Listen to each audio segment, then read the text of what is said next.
afternoon, everybody. Is the volume set okay on this? Everybody hear me all right? Great to see so many faces out here for our golf course update. That's why you're here. Good. You know what we are going to do, though? We're going to start, if everybody could stand, and we're going to do the kickoff like we normally do with the Pledge of Allegiance. I pledge allegiance to the flag of the United States of America and to the republic for which it stands, one nation, under God, indivisible, with liberty and justice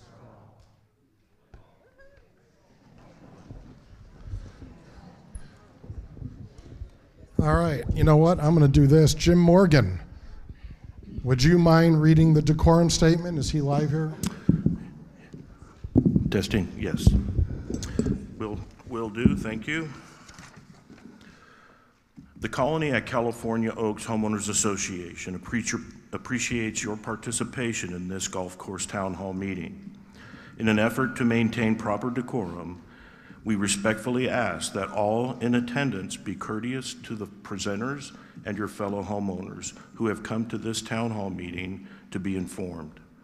Furthermore, questions to the presenters are to be addressed in turn at the designated microphone after the presentation.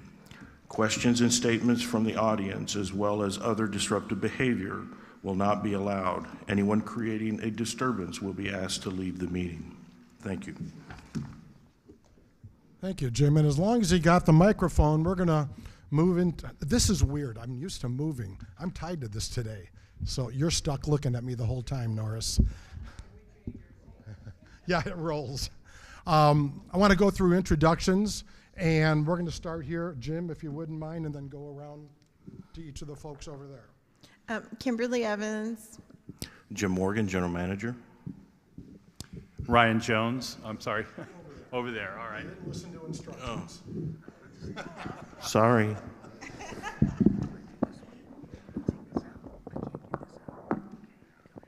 Del Mitchum, Director. David Matucci, Director. Pat Kite, Director. Greg Ross, Vice President. Kathy Stevens, Secretary. Chuck Gordon, Treasurer. And I'm Bruce Delfonso, the President of the HOA. We have some guests here today, and you know, as you look over here, we've got a ton of really diverse experiences on the board. And the one thing we know is we don't have the answers to everything. Everybody in here is limited to whatever experiences you've had. And many times we need to consult our experts. And we have some of our experts here today to number one, they're going to present, and number two, they'll be around to answer for the Q&A session afterwards.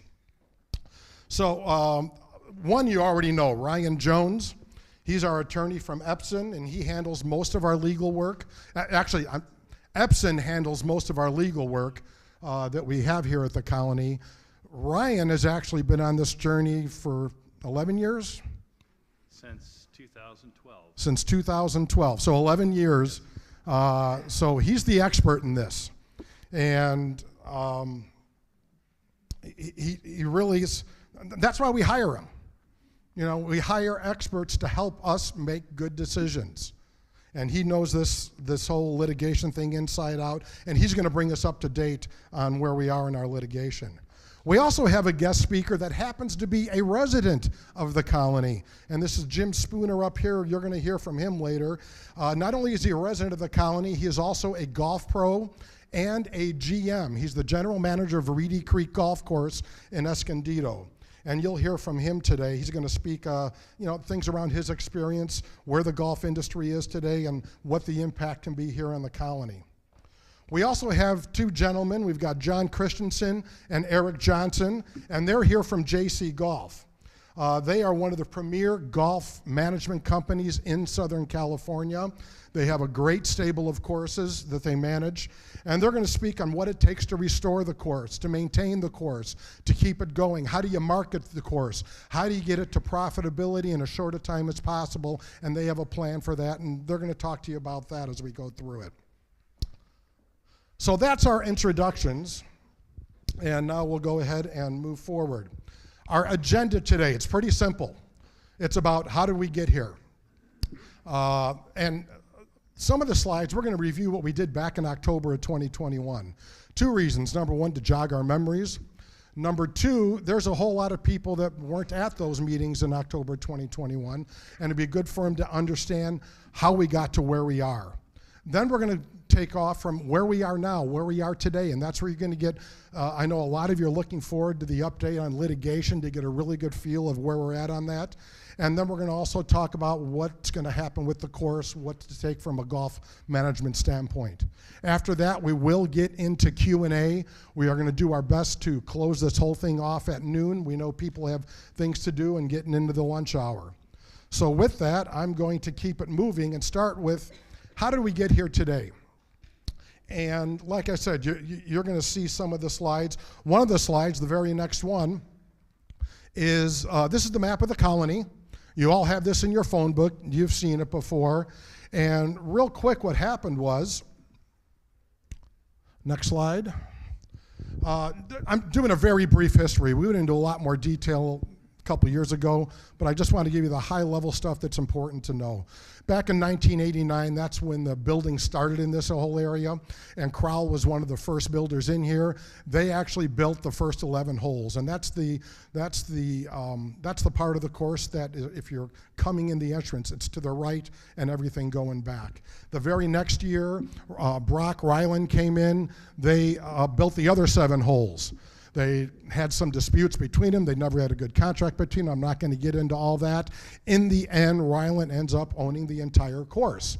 And normally what happens, once builders get through building, what happens is they usually take the golf course and give it to the colony. They've made their money on their homes, and what they want to do at that point is they don't want to run a golf course, and that usually gets donated. Unfortunately, that didn't happen. Some of it was because of the dispute between the builders. But what happened was it went to a vote to the colony to purchase the course. The vote won. It was affirmative to go ahead and purchase it, and then there was a group of residents that got together and filed 2 lawsuits. One of them was against Ryland, and I believe it had to do with maintaining the slopes and the fingers, and the other was against the HOA. In the end, they ended up settling out of court with Ryland, and the judge dismissed the suit against the HOA. And so that's where they got to where we are, or that's what came of that at that time. So Ryland owns the entire course, and he wants to get out of the golf course business, so he goes ahead and sells it. And he sells it to Pacific Golf. And Pacific Golf, they did a great job of running it. The course was full all the time. The problem is when he bought the course, he fully leveraged himself. And while the course was making money, he couldn't service the debt. And things got upside down on him. But the one good thing is he knew the importance. In fact, he went on to sell it to Majestic Management. Went on to sell it to Majestic, and the one nice thing is the 2 years that George Pappas did own it, he really had a very clear understanding of the importance of this course to this community and what it brings as an amenity to the community, as green space to the community. And he wanted assurances of 2 things. Number 1, that it would remain a golf course. Number 2, that it would be maintained to a certain set of standards. And that's why he created what we know today as the Performance Deed of Trust. And when he created that Performance Deed of Trust, it spelled very clearly, whoever owns this course, it will remain a golf course, and you need to keep it up to a certain set of standards. The greens need to be like this, the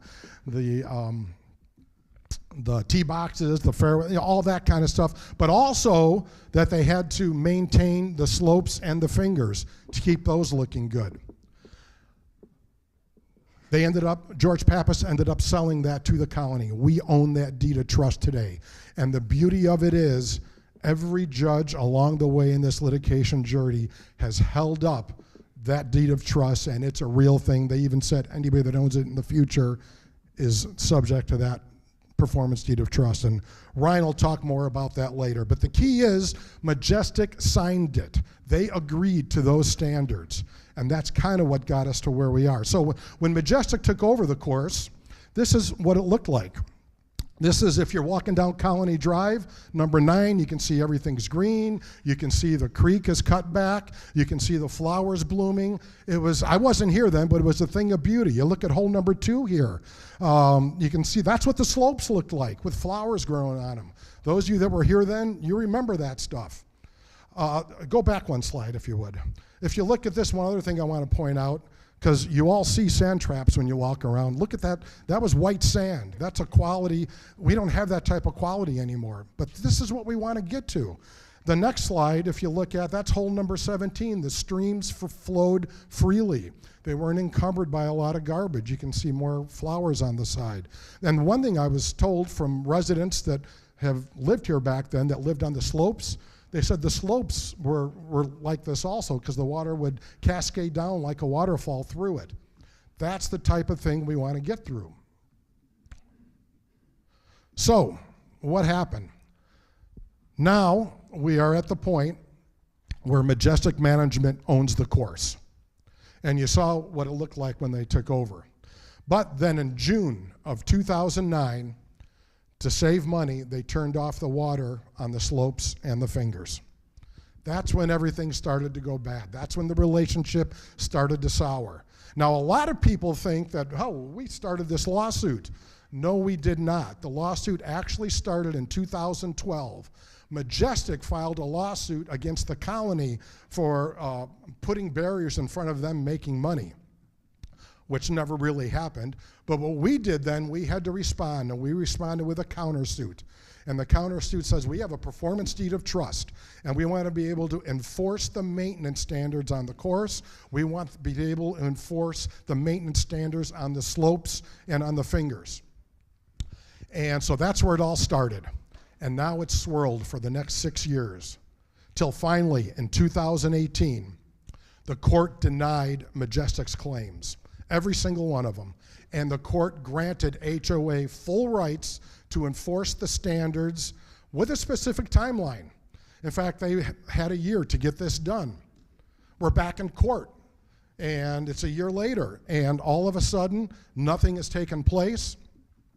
The judge, we had a different judge at that time, came in and said, you've got 90 days to get this done. If not, we're walking across the hall and going over to foreclosure. So foreclosure all of a sudden became imminent. Now this all happened on August 30th of 2019. That's when the judge made the ruling. Then on August 31st, surprise, a lien appears on a course that was not encumbered at all beforehand. We believe it's a fraudulent conveyance, because what they did, they put a $3.4 million lien on it, which basically makes the course unsellable. Nobody's going to pay that kind of money to get a course that's, number one, not in good shape, and number two, has an encumbrance like that on it. So we took that back to the courts and said, you know, we found this. In fact, Ryan, I remember him saying, this just came up. And the judge goes, oh, I see, okay. So they knew that had to get resolved. The judge then said, we're going to put a receiver in place. And when that receiver comes in place, they're going to be there they can actually start making the changes, making some improvements. And there was, I think it was over $300,000 sitting in the checking account that they had to work with. The receiver shows up, and on day one, that account is emptied to where there's only enough left in there to maybe make a payroll and pay some taxes. So the building never happened, and that became an issue. The other thing that happened is the receiver came in March of 2020. A week later, everything shut down. The world shut down. That's when COVID hit. So it's a set of circumstances that really, that's one of the reasons everything's been so delayed, because the courts got so backed up. So, we're talking about how do we get here, and the reason we bring this up, the reason we even went down this path was for a simple reason, and that is the future of the golf course impacts every single resident. It doesn't matter whether you're a golfer or a non-golfer. It doesn't matter whether you live on the course or away from the course. Go ahead, put that slide back up, please. There you go. Up, back. Next one. They're having problems in the back. I'll talk to it. There it is. Okay. It doesn't matter where you live on the course or away from the course. It impacts everybody. It's an important amenity to the colony. Now, I lived here when the restaurant was open, but I did not live here when it was a nice restaurant and a gathering spot. How nice is it to be able to go to a restaurant on a Friday or Saturday night and not have to go fight those crowds and lines? That's an amenity to the colony. It's a beautiful green space. That's an amenity to the colony. We see a lot of walkers every morning, every evening, to have nice green pastures to look at. But the biggest impact for everybody in here is with the property values.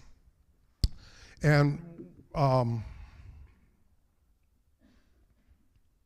when we talk about property values, the reason is we're in 2019. At that time, there were a lot of courses starting to close in Southern California. They were badly managed, they were over leveraged, and courses were closing in housing developments. Here are some pictures. Here is one from, this is a real picture from Carmel Mountain Ranch in San Diego. You can see what overgrowth starts to look like. By the way, it is still like that today. It has not improved. They haven't gotten anything done there yet. Here's another one, Stone Ridge and Poway. You know, you get the same type of look. This isn't what you want to be looking at as you walk through our colony or as you pull in the front gate. And the other thing we got to remember, this is Stone Ridge. By the way, Stone Ridge is still like this too. No. Oh, it's not? No, they've developed it. They've developed it now. Okay, so it's been developed. Thank you.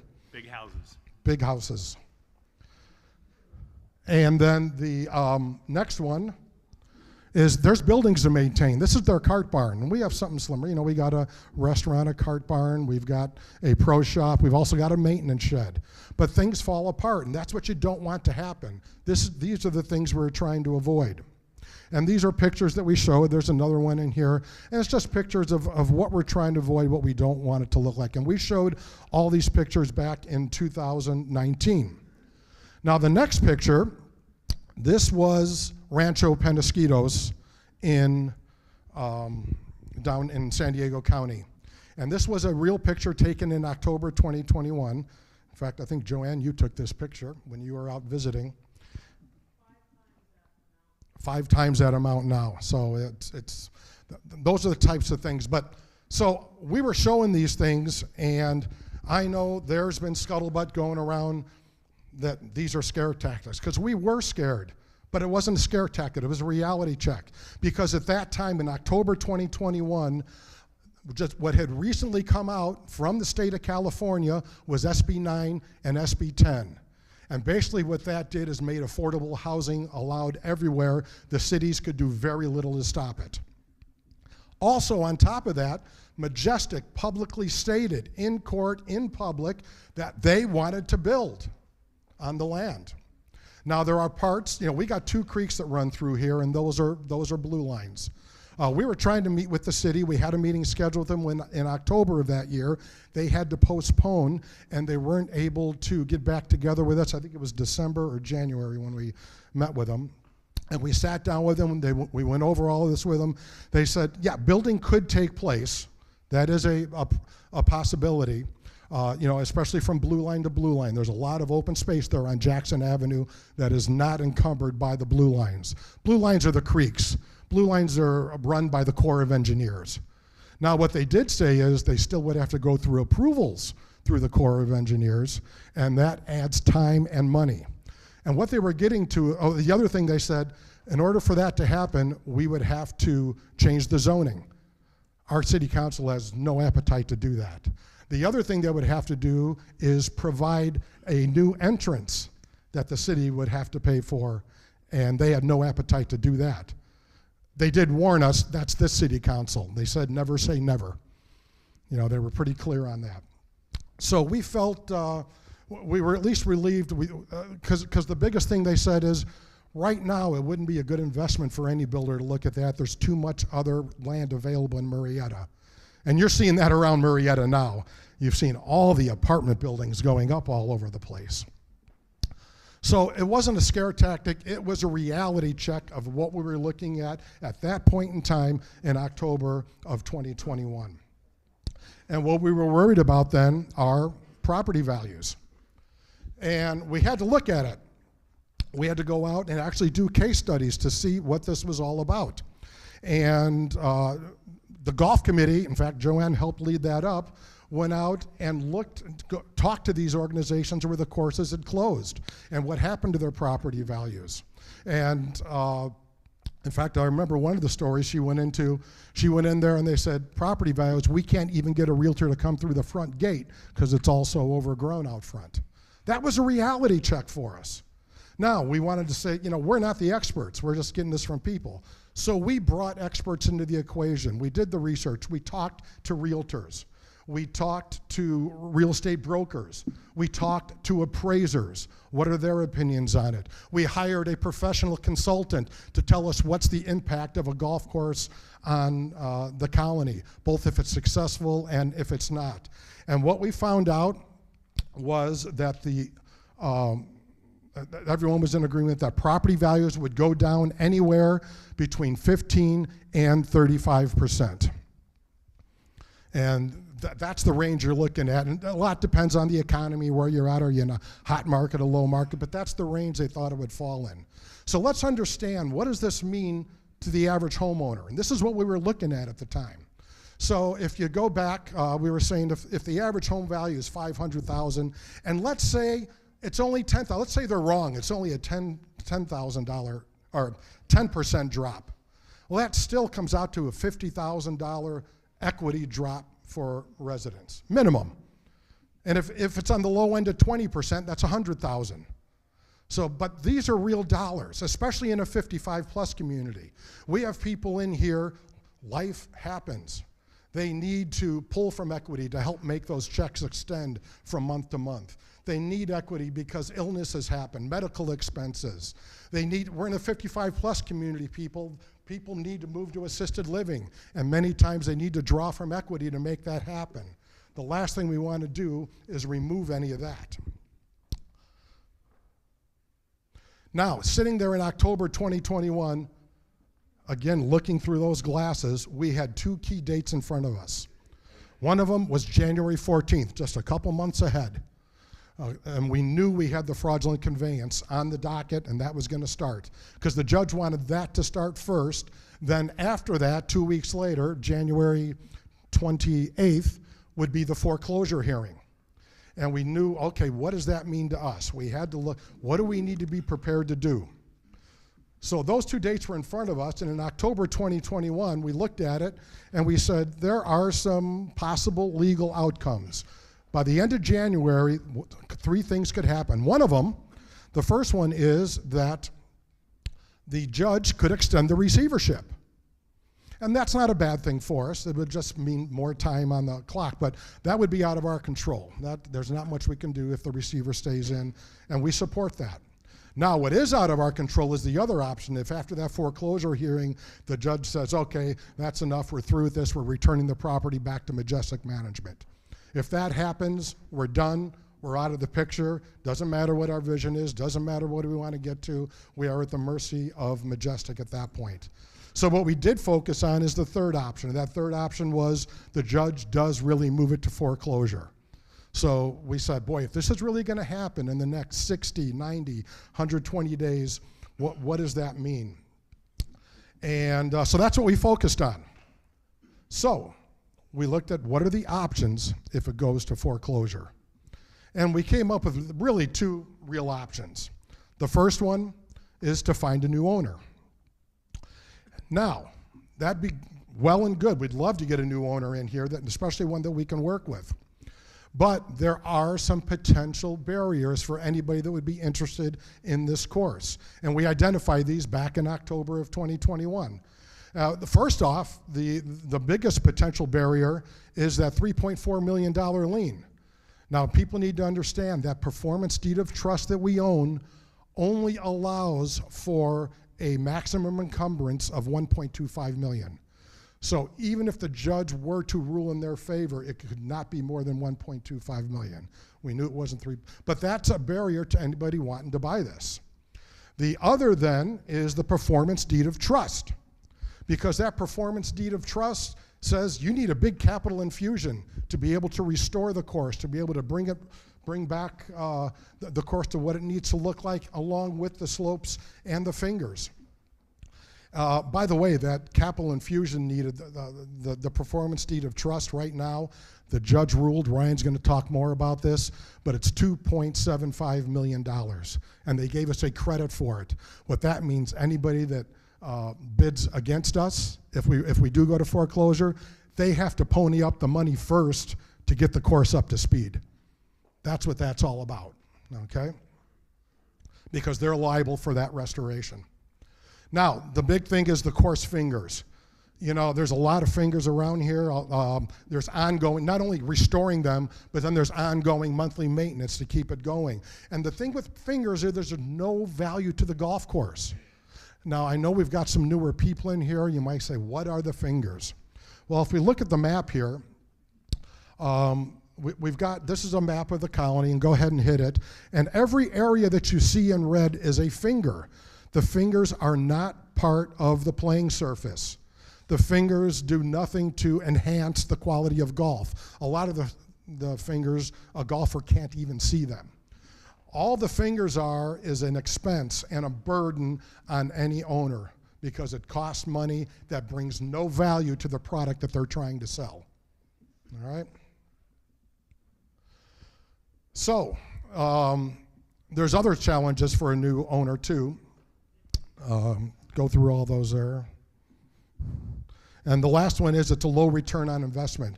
If you've got to restore the course, if you've got to buy the course, if you've got to take care of a lien, if you're going to put, you know, anywhere from $5 to $10 million into this, you're looking for a return on investment. And if any of you are investors, you're not looking for a 2 or 3 or 4% return. If you're investing that kind of money, you're looking for 10, 11, 12%, and in a much shorter time frame. All of this is a challenge for a new owner. And then we took a look, well, what's the other option? And the other option is, what if the colony were to purchase the course? And there, you know, there's pluses and minuses, and it's really about risk management. And if we talk about risk management, the one thing we need to understand, either option, whether you buy it or whether you don't, every household will pay something. You're either going to pay it in property values or you're going to pay it in a cost to restore the course. So there were choices to be made. One of the choices was to do nothing. Let's just absorb those losses. They eventually come back, and the study showed anywhere from most likely 10 years, but some could start at 5 years. It depended on what happened with that land afterwards. But you could absorb that. The other is to go ahead and purchase the course. And if we did an assessment just under $2,000, those are the two options in front of us. Now, the difference between the two, if you do go with do nothing, we have no control over that land. We are at the mercy of whoever owns that land. The last thing we want to do is get into another litigation fight. We want to be done with litigation. If we do purchase the course, then we have control over the land. Now, we believe, and you're going to hear the stories today, we believe this will be profitable. That's why we're going down this journey. But if in 3 or 4 years we find, hey, this is nothing but a big sinkhole and a burden for the colony, at least we have control and can decide what happens next with that land. That's how we got to where we are for that. So then what we did, we moved to the next step and said, well, let's see what the residents want to do. And we took a vote. And the vote came around for just a few things. First, whether to authorize the association's board of directors to acquire the golf club property and facilities. The second part of the vote was to levy a one-time special assessment of up to just under $2,000 per lot, $19.95. The third thing on the ballot was Article 20, and that was basically to create a separate legal entity to restore, manage, operate, and maintain the golf club. We had nothing in our bylaws, our CC&Rs, to allow that. And The reason is we talk to our CPAs. Again, we go back to our professionals, the people we hire to give us the best information possible. And our CPAs recommended, say, do not annex the land. We recommend instead you create an LLC. Article 20 allows us to create that LLC. And the other thing it does, it relieves us from exposure of mixing a for-profit and a not-for-profit organization. That's one of the reasons we needed Article 20. The other reason we needed Article 20 is if we do run across a third party that really does want to buy it and they want to work with us, it allows us then to go ahead and negotiate a deal to maintain the slopes and the fingers, which would then allow them to make that investment and be more profitable. The other thing is, if it's not annexed and this thing does fall apart in 3 years, again, we own the land. It is much easier to sell the property if it is in the LLC rather than annexed as common ground to the county.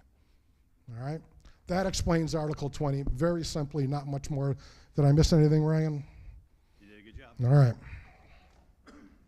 So what does this mean? Well, what it meant is we have 1,586 homeowners, and they are, if you do that times 1995, then it comes down to we collect $3.1 million. And what we also had in there, what we're shooting for is a maximum purchase price of 1.5, which would leave us 1.6 to start the restoration, to start getting the course ready, make it playable, make it something that people want to come in and pay dollars for. And then the results of the vote. So what we have is we have bylaws, and it required 51% of quorum, which means we had to have 809 yes votes regardless of how many people voted. Needed 890 to pass, period. And what it came out to were the yes votes were 837, the no were 447. And what that means for just those that voted, the percentage of votes received, it was 65% yes, 35% no. Now, people have asked, when does this special assessment happen? The special assessment is not going to be levied until ownership is inevitable. Basically, we're on the courthouse steps. We are in the auction. We know we've got it. Now we can go ahead and levy it. We're not going to levy anything until we know we've got it. So there's been questions in previous meetings, and we talked about this over the last couple of years in different settings. Boy, if we get the course for $100, then do we need to levy that much in assessment? And we are still going to keep the assessment the same, and I think you want us to, and here's why. Like any business, we need to have a reserve fund. We need a reserve fund so that if something breaks, if something goes wrong, if something takes a right turn on us, we've got cash to back it up rather than coming back at you every time we need more money with any kind of assessments. The other thing it allows us to do is accelerate that restoration.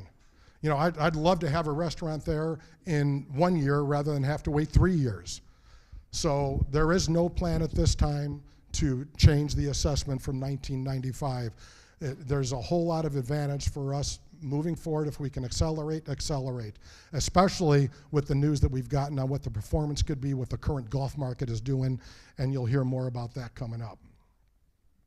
So that got us through the vote. Now there's just a few more things. The journey has continued. You're all aware of this. And what happened was in January of 2022, we got a call from the course, and I believe it was like 3 days. They said, in 3 days, we're going to need to close our doors. We can't make payroll. We can't get the taxes paid. Just wanted you to be aware. And the board had to scurry. What do we do? And the issue is, if that course goes brown, if you lose those greens, especially the greens, but also if you lose tee boxes, that cost to restore, it doesn't double, but probably triples. Now all of a sudden, instead of needing a couple million, now you're talking 6 to 8 million. You guys have experienced this. It becomes, in other words, we're out of the game at that point. There's nothing we can do. The residents already said, yes, we need to own it. So the board had to take action. What do we need to do? So what we did, we went ahead, right away we put a process in place. What can we do? Let's buy some rounds. Let's do something. And we did. We bought 2,000 rounds, and we did that over a 3-month period. I will tell you that wasn't real successful. What we did, we tried giving them out to the public. We went to the firefighters, we gave them out there. We went to the police departments, gave them out there. All the first responders. We went to the medical facilities because this was COVID time and people were stressed out. Gave them out there. Gave a lot of these out. And Dell, you've got track, what is it, 300 and some have been used to date. So they weren't getting a lot of use and we weren't moving forward from there. But why are we doing this? Again, it's to protect the property values, to not let it go brown, and at least have control to finish out what the membership voted for.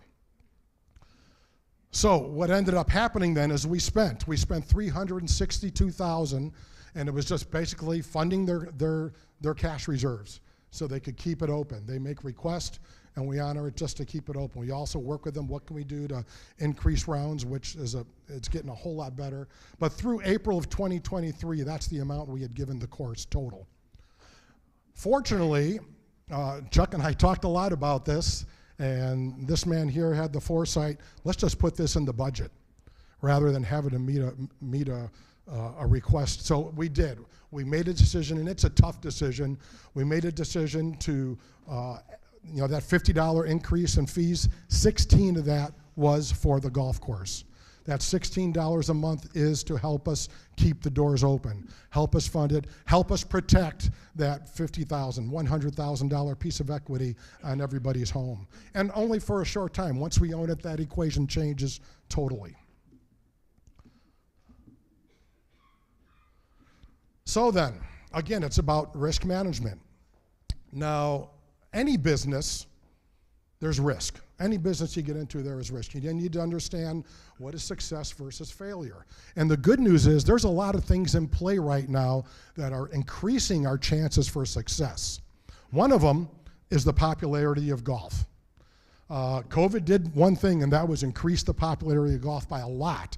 It has come down a little, but it is still sustained way over what it used to be, and I believe it's still growing. I'll let these guys talk to that. The other thing is we're not going to try to manage this course. It's not just about bringing in somebody to manage the pro shop and manage the course, the facilities. It's about getting professional golf management, people that know how to run a course, people that have access to resources, people that have a marketing database, people that know how to bring golfers out and increase rounds. And you're going to hear about some of that. But something I am excited to announce, we are very close to revenue diversity for disc golf. And I actually put some notes down on it that I don't want to forget here. The president of the local disc golf club. Disc golf is booming. It's getting very popular, and they really like when they can get on a real golf course. He came to us and he inquired about bringing disc golf to Cal Oaks. They want to install a championship golf facility in the Temecula Valley. And this guy that runs the local club is also in charge of not only all California tournaments, but international tournaments. And they bring, what a great place to bring an international tournament when you got wine country right here. They are very excited. They want to do whatever they can to get disc golf in and really get this growing. It's already popular in the valley, but to have it on a real golf course, a championship course, it means on the low end, anywhere from $5,000 to $7,000 per month extra revenue. That doesn't include tournaments. Tournaments are another $3,000, $4,000, $5,000, $6,000, $7,000 depending on where it goes. But here's the beauty of it. They now have enough sponsors. They're bringing the sponsorship. They want to pay for all the equipment. They want to pay for all the installation. They want to pay for a design architect to come out and design the course. They are paying the whole thing. It costs the golf course nothing. It costs the colony nothing. The only thing they ask is that if this falls through and we don't get the course, that they get their equipment back. And that's it. Otherwise, they're donating it. And the beauty on the other side, we get all the revenue. They said, you guys take it. We just want to get a course in. So that is a new revenue opportunity, which we just need to get the final approvals from the receiver and stuff, and we hope to make that happen in August or September. But I'm talked on too much about that. There's a guy here that lives it every day because they have disc golf. His name is Jim Spooner, and we lost the slide here, but Jim Spooner is there he is. He is a resident here in the colony, and he is the general manager and the pro at Reedy Creek Golf Course. In fact, he's the guy that got me hooked up with the local disc club because he knew they were looking for somewhere. They have disc golf at their place. But I'm going to let him come up, and he can talk about all three of those bullets. How you guys doing? Hello. Go ahead, stand up and Is it working? Hello, hello. Okay, cool. We good? Okay, so I do Reedy Creek Golf Course. I'm the general manager. I was also teaching pro at Menifee Lakes. But with the disc golf, like Bruce said, I brought that to him a couple weeks ago. Here's an example if you want to go revenue number-wise. We have a tournament coming up at the end of this month. It's a 150-person disc golf tournament for 2 days each day, and we charge $20. That's $3,000 for each day, so that's $6,000 a weekend just on disc golf. That doesn't include food and beverage because they do like to drink their beer too as well, and we control that as well. So your food and beverage revenue will go up as well for that weekend. So you're looking at 1 weekend of disc golf, and the course will be closed down while they're doing it, but they tee off at 7 o'clock in the morning, and they're done by 1 or 2 o'clock. They can still open up the golf course for regular golfers after that time. So you're probably looking at, if you are busy, anywhere from $5,000 to $6,000 in 1 day of revenue, just on the weekends. And it's tremendous. And disc golf has taken off ever since COVID hit. Golf has jumped because nobody wanted to be told to stay home, so golf just jumped like crazy. And so did disc golf. A lot of people don't realize that if you've never dealt with disc golf players. They can be a little rough, but if you can control it at the pro shop, these guys are awesome. They keep the course cleaner than most golfers do. And they will not walk on the greens at all. They will stay away from the greens. We even mix up pro golf or little golfers with disc golfers during the tee times, and they have a ball. And some golfers at our course have turned to disc golf as well. So they not only come out for golf, but they come out for disc golf too. So that ups your revenue right there during the week. And disc golf can fill in the empty spaces that the golfers aren't golfing as well for your tee times on that. And it's really fun. I'm getting into it. I've been golfing since the late 80s, so I just aged myself really well there. And now I'm getting into disc golf. And it's fun. It's a whole different game. And to be honest with you, it's harder than golf. It really is. Because everybody has a disc for your driver, you have a putting disc, and you have a fairway disc. So it is detailed on it. But it's a lot of fun. And it's not like Frisbee. You can't call it Frisbee because you will get them upset. It's called disc. The discs are actually smaller than the Frisbees. The Frisbees go farther, so there's the challenge for you. The discs don't go as far, but there's a technique in throwing a disc. You can throw a Frisbee as far as you want.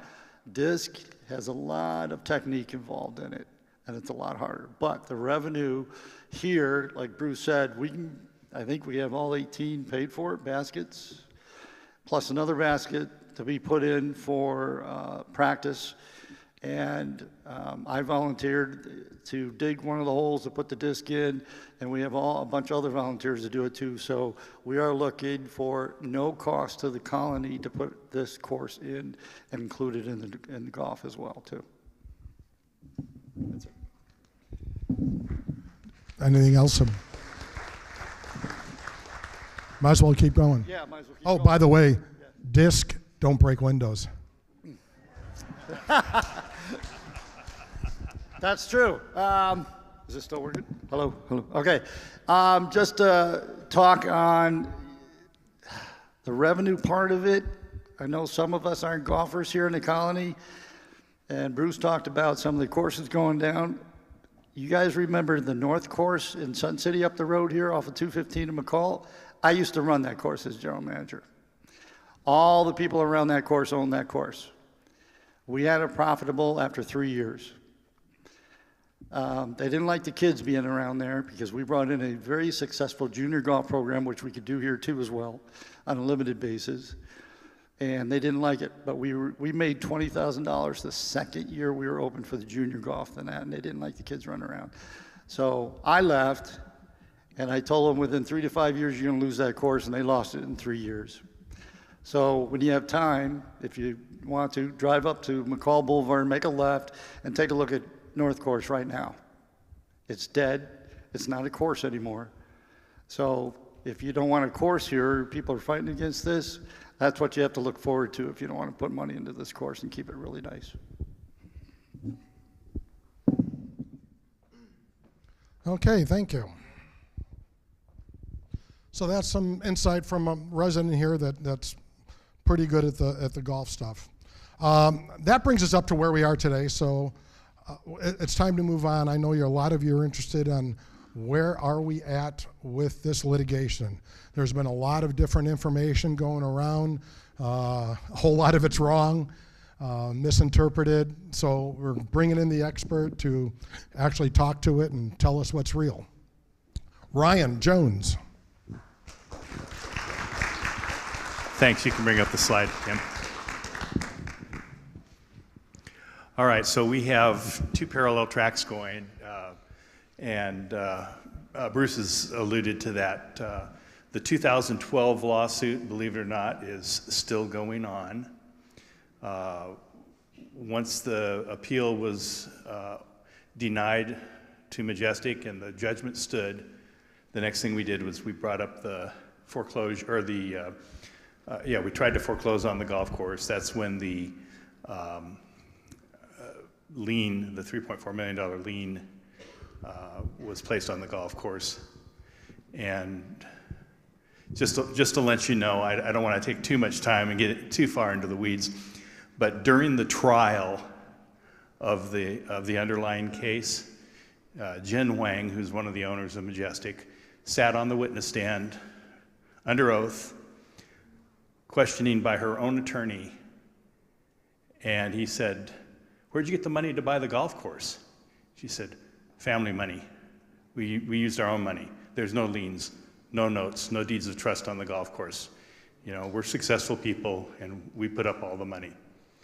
And in prior written discovery, they said the same thing, and in declarations that they filed under oath in support of motions that they'd made, they said the same thing 4 or 5 times during the litigation, including the time that she was on the stand in trial. They said there were no liens, no notes, no nothing, all right?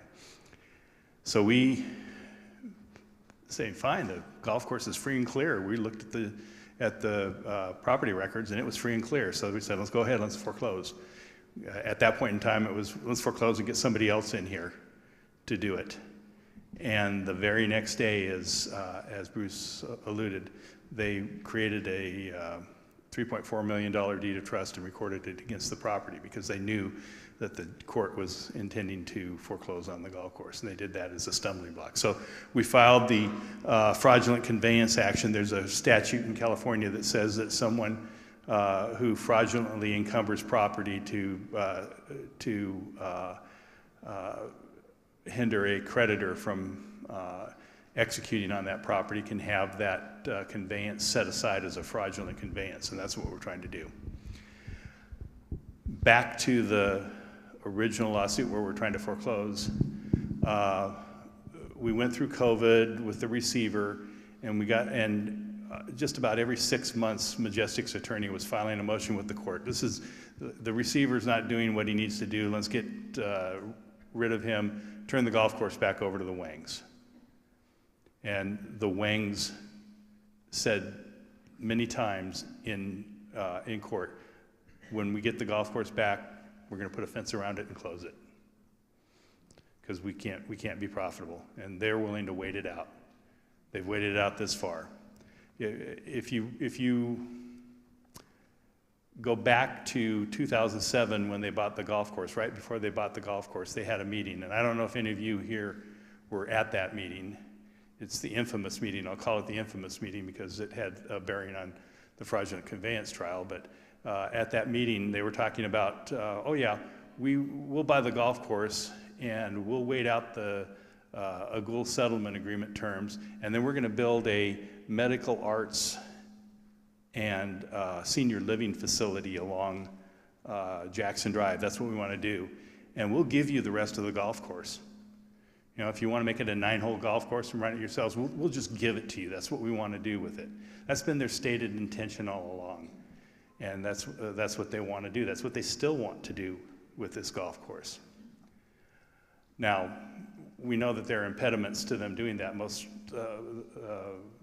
Even if they were able to get over the performance deed of trust, the city would probably not allow them to do that right away. But where we are now is the court in December of 2022 finally said, okay, the receiver's been in long enough. I'm going to order the foreclosure of the golf course. I'm not going to give it back to the Wangs. I'm going to order foreclosure on the deed of trust. We said, fine, let's go ahead with that. But the judge says, well, there needs to be a right of redemption. In other words, Majestic should have the right to redeem the golf course, just like if someone's foreclosing on your property in a judicial foreclosure and you owe them $100,000 and they're going to foreclose, even after they foreclose for a certain period of time, if you come up with $100,000 plus whatever expenses and hand it to them, then the foreclosure is set aside and you get your property back. So that's, I won't go into all of the legal machinations that I did trying to show the court that there is no right of redemption on this type of trust deed, but the court determined that there was a right of redemption. So she said, we need to figure out what the value is for the performance deed of trust so that Majestic will have the right to redeem that. So we had an evidentiary hearing before the court. It lasted 2 days, and we put on our testimony. We put on John here, John Christensen from JC Golf, and had him testify as to how much it would cost to restore the golf course to the terms of the judgment. You know, we have a judgment that says this is what you've got to do and this is when you've got to do it. And so John put on evidence of how much that was going to cost.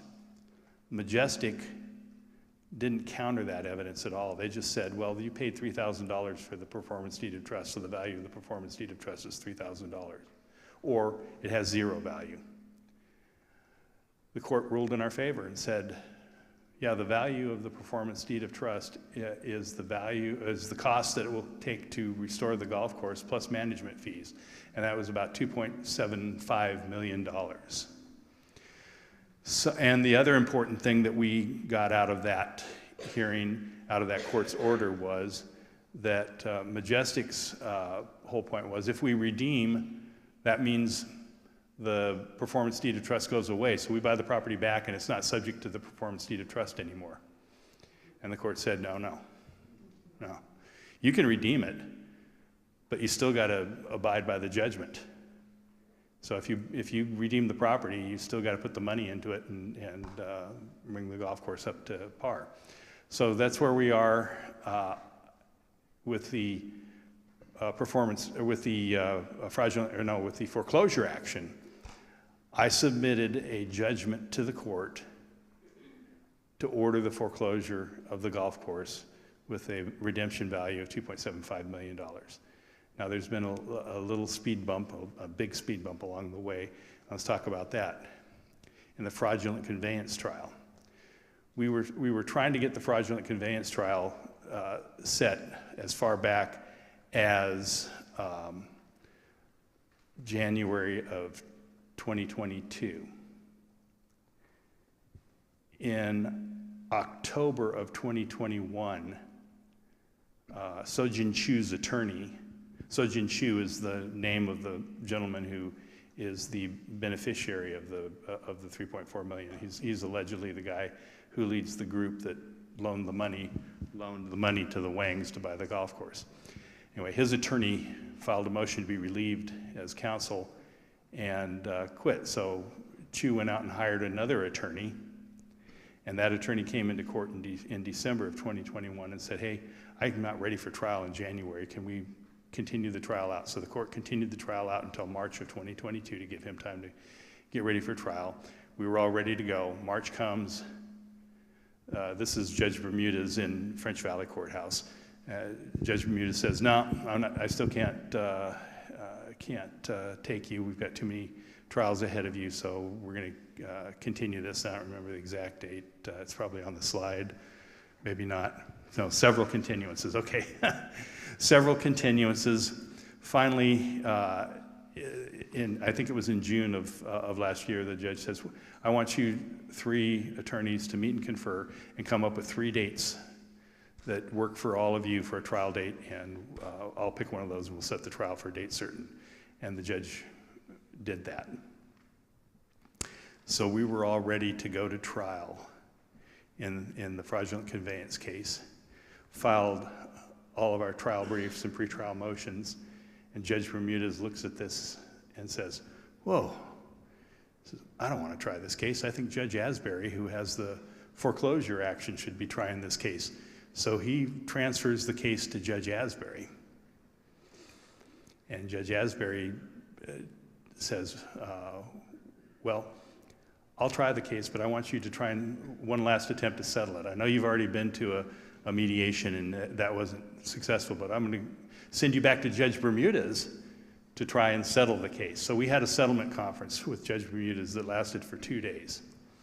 Now there's been some talk out there about, well, why doesn't the association tell us what happened at the settlement conference? There's a very good reason for that, because the evidence code of the state of California says that everything that happens in a settlement conference is confidential.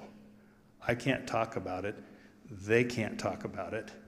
If I did or they did, we would be subject to sanction by the court for revealing confidential information. And the reason for that is very clear. People want to go into a settlement conference and speak freely and bounce ideas off of the judge and bounce ideas off of the other side to try and reach a settlement that may not be the best deal, but at least it's a deal. And I can tell you right now that without revealing any figures, there was a Grand Canyon between us and Majestic and Chew as far as what the settlement offers and demands were. That's all I can tell you. So the settlement conference didn't work. We go back to Judge Asbury and we start the case, the trial of the fraudulent conveyance case on May 22nd, I believe it was. Yeah, May 22nd. It was only supposed to last for 2 days, but on the conclusion of my evidence, Majestic's attorney brings a motion for judgment saying they haven't proved their case, Your Honor, and I think that you should enter judgment against them without me having to put on my case. Judge says, okay, I'm going to take that under submission. I don't have time for you on the 24th or the 25th or the 26th because I've got other matters. You said this was going to be a 2-day trial and it's looking like it's going to be longer. So come back on May 31st. So we came back on May 31st. The judge ruled against them.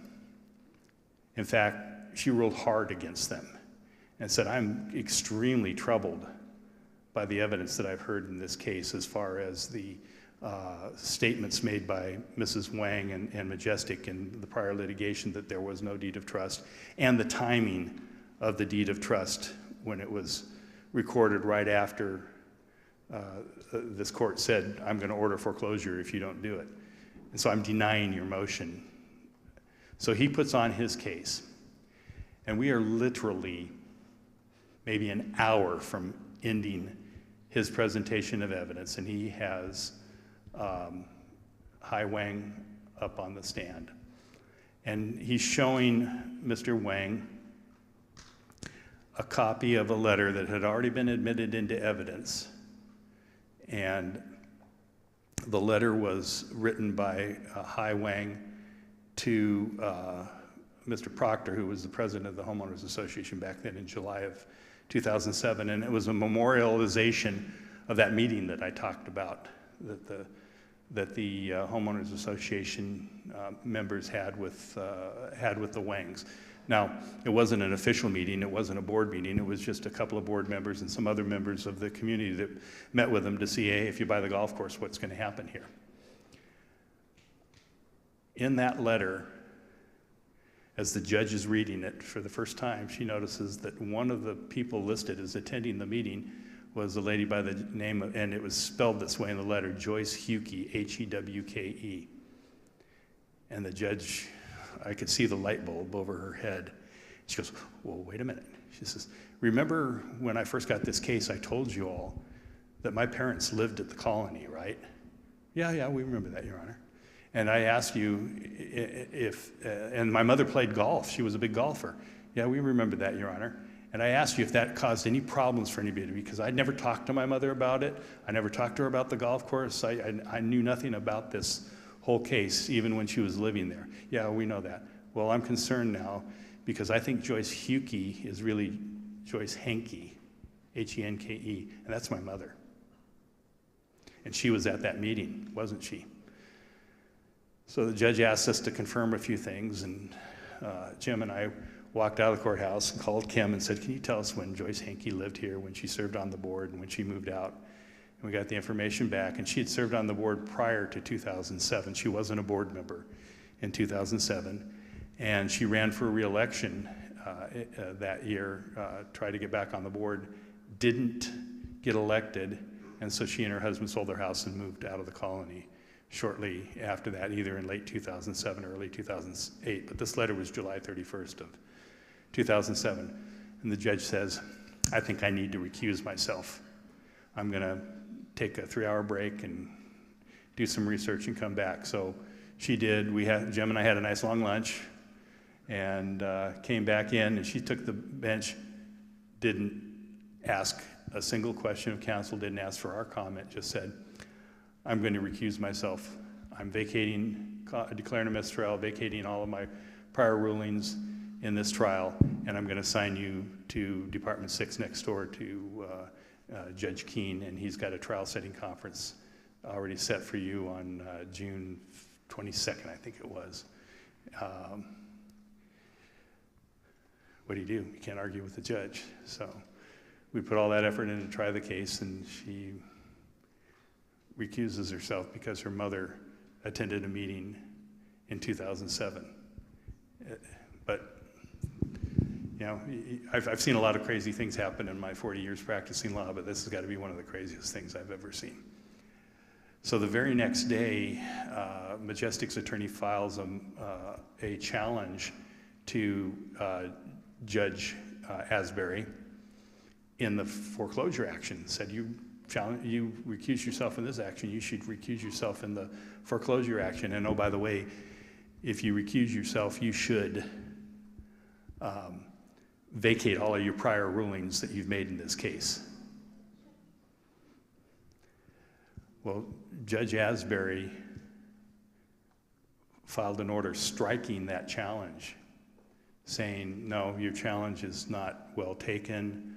I wasn't prejudiced. I'm not going to strike all of my prior rulings. My prior rulings remain in place in this case, and filed a very detailed declaration basically calling I. Wang a liar, because at one point she said, Mr. Wang, I'm not sure if this Joyce Hewke is really Joyce Henke, my mother. Do you remember what she looked like? And Wang looks at the judge, who is a tall, statuesque African-American lady, and said, oh yeah, I remember her.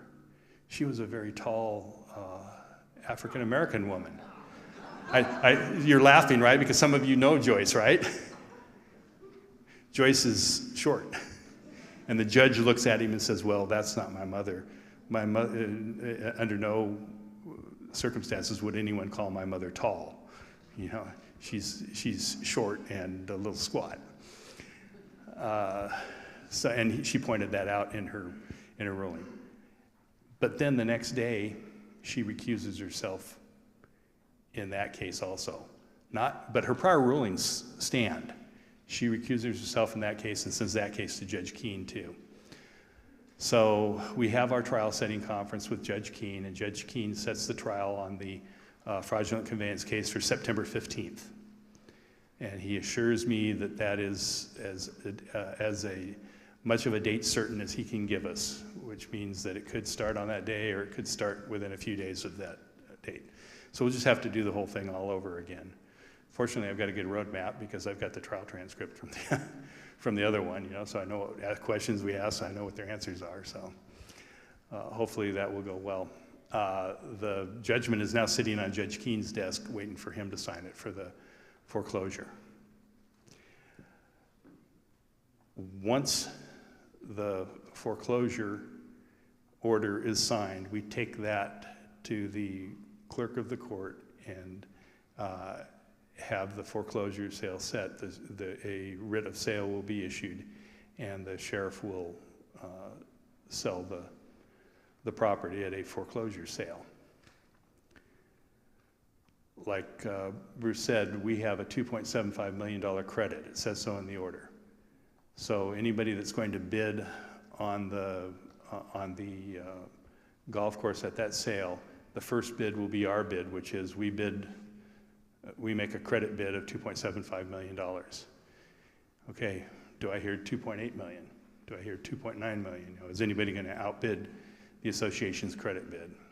And if not, we get the property. Now, it's subject to a right of redemption, but the right of redemption means that not only does Majestic have to come up with the $2.75 million to redeem the note, the performance deed of trust, but also there are expenses that the association has incurred, including the monies that they have put into the golf course to keep the golf course afloat. And I'm going to argue that those amounts of money are part of the redemption also. So it could be over $3 million by the time all is said and done as to how much is the value of the redemption. The Wangs have surprised me before. I don't know if they can find $3 million or more to redeem the note, but I can't predict that. One thing, though, that we do have on our side is if the colony waives its right to a deficiency judgment, then there is no right of redemption. And so that's another tactic that I'm going to take is after the foreclosure sale is concluded, I'm going to file papers with the court saying that we waive our right to any deficiency judgment and see what the court says. That should be no right of redemption after that. Worst case scenario, they redeem the property. Best case scenario, we get it for a credit bid. Now, worst case scenario is they redeem it for a credit bid. That's the worst case scenario. But they're still subject to the judgment and the performance deed of trust. So I don't know. Now, they have filed 2 writs and a petition for an appeal, or 2 petitions for writs and an appeal already in this case. These people just don't give up. They filed a petition for a writ to stop the court from ordering the foreclosure sale. The Court of Appeal, the 2nd District Court of Appeal here, transferred that petition down to San Diego because San Diego Court of Appeal was the one that handled the original appeal in this case. And that was summarily denied. Unlike an appeal, which the court has to hear an appeal, the court does not have to hear a petition for writ. And if the justices look at it and say, nah, this isn't valid, or we don't think that this is something that needs to be decided at this time, they can deny it summarily without reason. And that's what they did for the first petition. So that's been denied. They filed an appeal from the court's order determining the amount of the value of the performance deed of trust. That's not an appealable order. I suspect that one will be kicked out of the court because you can't appeal from an order. They have to wait until the actual order of foreclosure is set before they can appeal that. Now, I've talked to the clerk at the 2nd District Court of Appeal up here in Riverside, and the clerk assures me that all of the appeals and writs and everything that they file in this case will be transferred down to San Diego. And they've got a note tagging the file for that. So I'm sure that that will get sent down. And then just recently they filed another petition for a writ of mandate to have the appellate court overturn the judge's order striking their challenge to her and asking the court to determine that all of her prior orders need to be set aside because of her recusal. That happened on June 30th, so we're still waiting to see what the court will do with that. I'm 80% positive that that will be a summary denial also, but we'll see. Anyway, it keeps going on, and they're like a bulldog with a bone. They don't want to give it up. But if the Wangs get the golf course back, rest assured, and I believe them, they will put a cyclone fence up around it and close it down the very day that they get it back, and you will no longer have a golf course here. Thank you.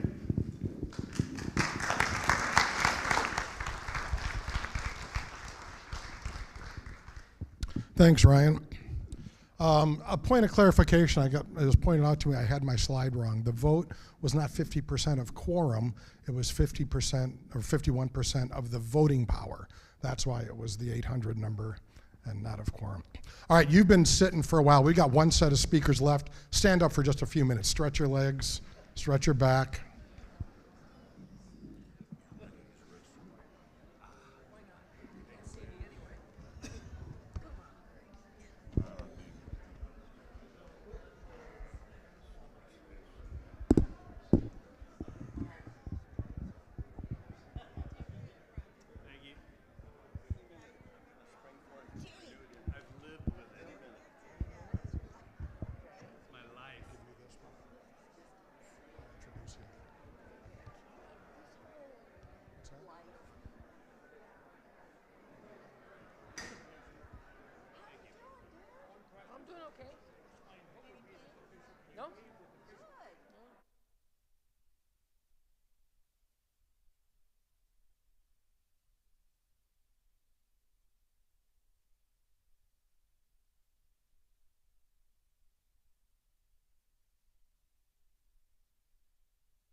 Okay, let's go ahead and take our seats.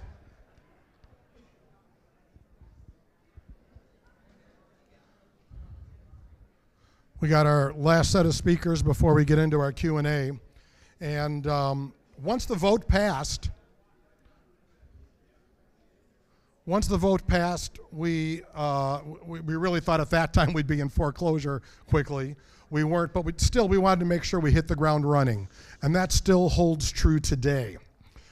We knew we didn't want to run a golf course. We knew we wanted it professionally managed.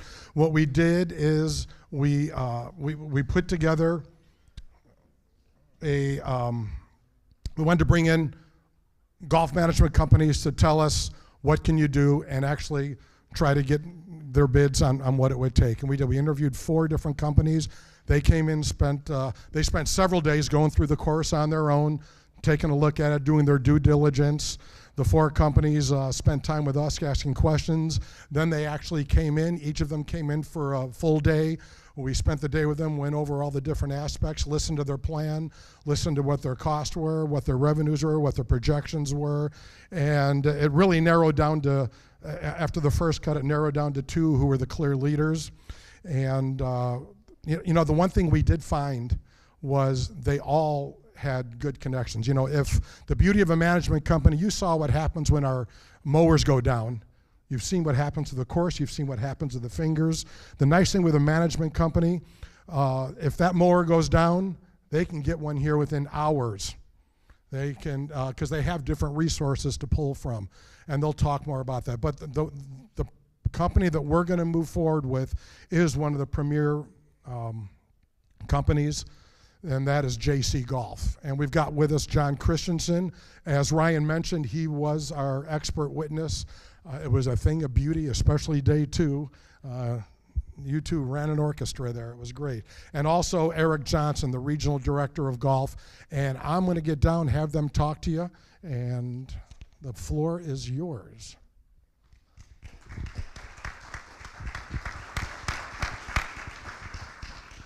Well, now that you guys have a little tiredness to you, we're last, right? I won't go too in-depth with golf course maintenance things, and Eric, maybe you can hop in here some of this as well, but I've been playing golf, I'll date myself, since the late 70s. So, been around golf all my life. There we go. That's better. I've been a golf course superintendent for 34 years, so I've been maintaining golf courses all my life. It's the only job I've ever had. Depending on the timing of things for this property, there's a lot of things that will happen according to the timing, but number one for us when we step on the property is to figure out the water situation. I can tell there's a lot of issues out there with the sprinkler system and probably pumps and things like that. And they also go right up into the fingers. It's all the same as the golf course. But, you know, then obviously you have to have water to make everything good in California. Then you look at the greens, they're number one. You look at the tees, number 2.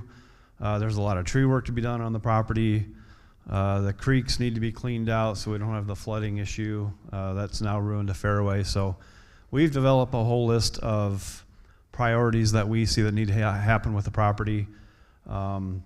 And again, one great thing, I've been involved with management companies now for about 15 years. My prior tenure was no management companies, and just as Bruce said, the one benefit, we have resources right here. We've got hundreds of employees that are available on the spot if something is needed or something goes wrong.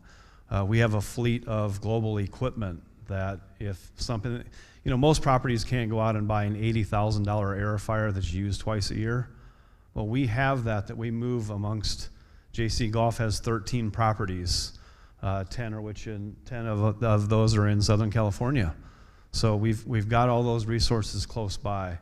Eric and I, we're road warriors. We spend a lot of time in the car together, and we're at properties on a weekly or every other week basis. So the accountability is there for the staff, as well as us to see the progression and the needs that the property needs. So I'll let Eric pop in here on a few things as well. But you know, as Bruce said, the bunkers. Been through this many times at many properties, rehabbing things like this. Nothing insurmountable out there. Everything can be fixed that's here. Just has to be the right timing, the right time of year, going through a gradual progression of priorities. So I'm excited to get going. The golf course definitely does look a little better than the last time I was here, but still has a long ways to go, especially on the greens. It was nice to see the maintenance building wasn't full of tree debris anymore. Has to start there, right? You have to be able to get in and out of the yard. So I'll be looking forward to any questions you guys have of me later. Thank you, John. Tough acts to follow. Am I finishing this thing up there, Bruce? Okay. Tough acts to follow.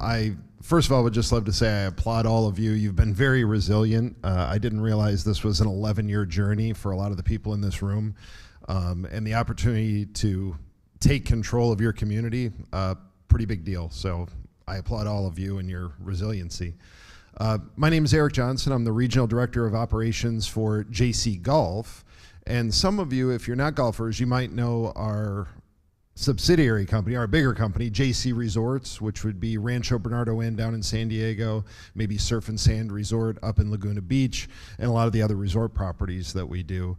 But just to give you a little brief background, we're a family-owned company. We were founded in the early 1970s, so we've been doing this for a minute. The golf division has really been in place since the mid to late 90s. As John mentioned, we have 13 current courses in our portfolio. We've done 19 over the last 10 years, and all but 3 of those are literally Riverside County and south. Riverside County, Orange County, San Diego. So a lot of people say, well, what's your specialty? We're not a Troon or one of these big companies that you've heard of. We work in our backyard. We're based in San Diego. We can be to any one of our properties in 2 hours in a car. John and I do spend quite a bit of that time in the car. And so, you know, we are the people that you'll get to know over the course of time when all this happens. So, and we're looking forward to it. Why do we think we can be successful here? Well, we have similar golf courses right down the road. If you folks are familiar with Welk Resort, we've been involved with them for about 7 years. I can't give you specific numbers, but let's say we took them from profitability in the tens of thousands to the many hundreds of thousands, and it's been one of our success stories. There's another property not that far away in Fallbrook called the Golf Club of California that we've been involved with for about 18 months now, John. And in that time there, again, I can't be real specific, but we've doubled their rounds and more than doubled their profitability using our shared resources, our marketing department. And again, we're probably at those properties on a weekly, if not multiple times per week basis, making sure that these things happen.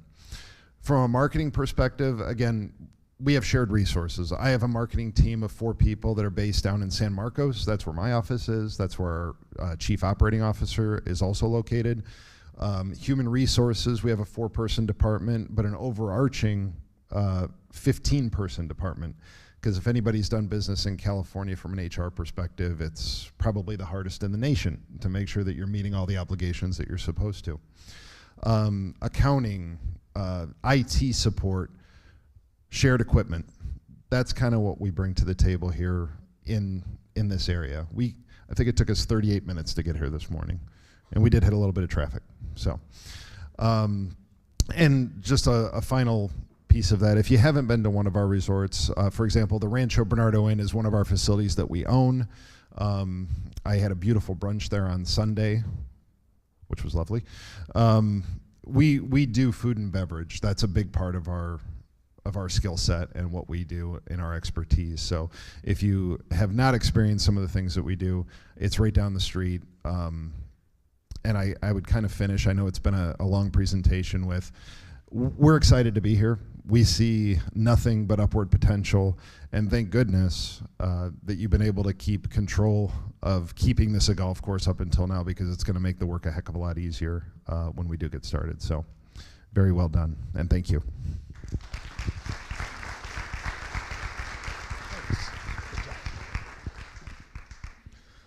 All right. Next slide, please. All right, so we're going to close this real simple here. You know, risk management.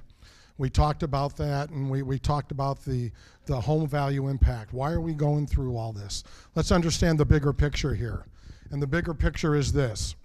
If we take that 10%, let's go to the next slide, that's 1,586 homes.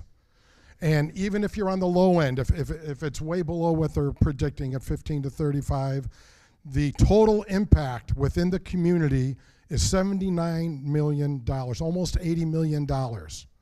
That's what that $16 a month that you're contributing right now is helping to protect until we can get control of the course. That's a big deal. Did I have a slide after that?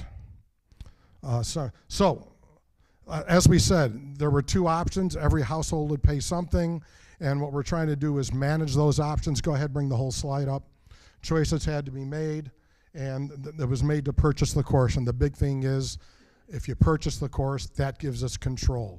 We can help protect that $80 million. And remember, if it's 20%, it's $160 million. And that's what we're looking at, is to have control of that dirt. You've seen a lot of stuff today. You've seen where we've been, how we got here. I kind of talked about that. We talked about the property values. And don't forget the additional amenities, being able to have a restaurant, being able to have green, really nice green space as you're traversing through the colony, being able to have people come through that front gate and see nothing but good stuff in front of them. We're at the point the vote passed, Article 20 was filed, the LLC's been created, Ryan laid out the litigation update. We finally have real light in front of us. The beauty is they are running out of options. Is that correct, Ryan? They've painted themselves into a corner, he says, and that's the beauty of it. We heard from Jim on the status of golf. We heard from him about what disc golf means. He talked about the increased revenue opportunities. You heard from JC Golf. They have a proven track record. By the way, the one thing I didn't mention, it came down to the final two. What separated them from everybody else was their marketing. They have more ability than anybody else we saw to bring in golfers that haven't been here before. And that's why they are able to double the rounds at all these places within a year, once we get a product in place that people will pay for. So we have everything in place to hit the ground running when the opportunity comes our way. And really, folks, now is the time. This is where we sit as a board. I know we're all aligned on this. Now's the time to strengthen our resolve to get this done. It has been a long journey. Nobody enjoys this. I don't enjoy paying $16 more a month. I don't enjoy having to give the golf course money. That flat out sucks. We want that to end, but we got to finish this journey, take control of the land, every bit of land inside of our gate. I'm done.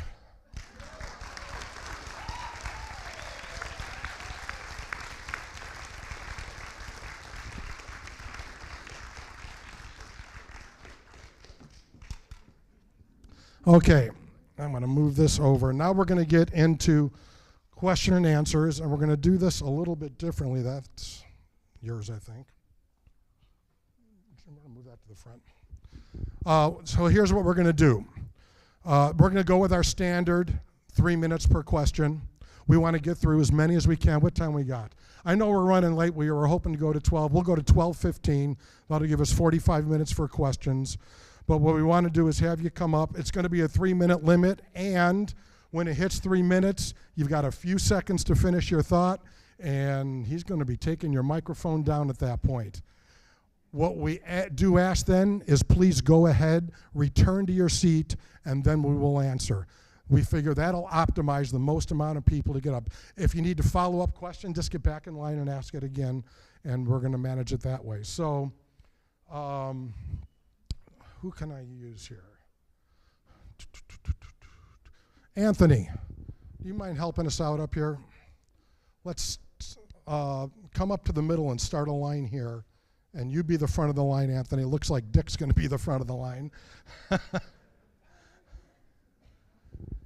And form behind Anthony right here. There you go. All right, so you're going to have 3 minutes. Ask your question, make your comment, and then please go ahead and return to your seat.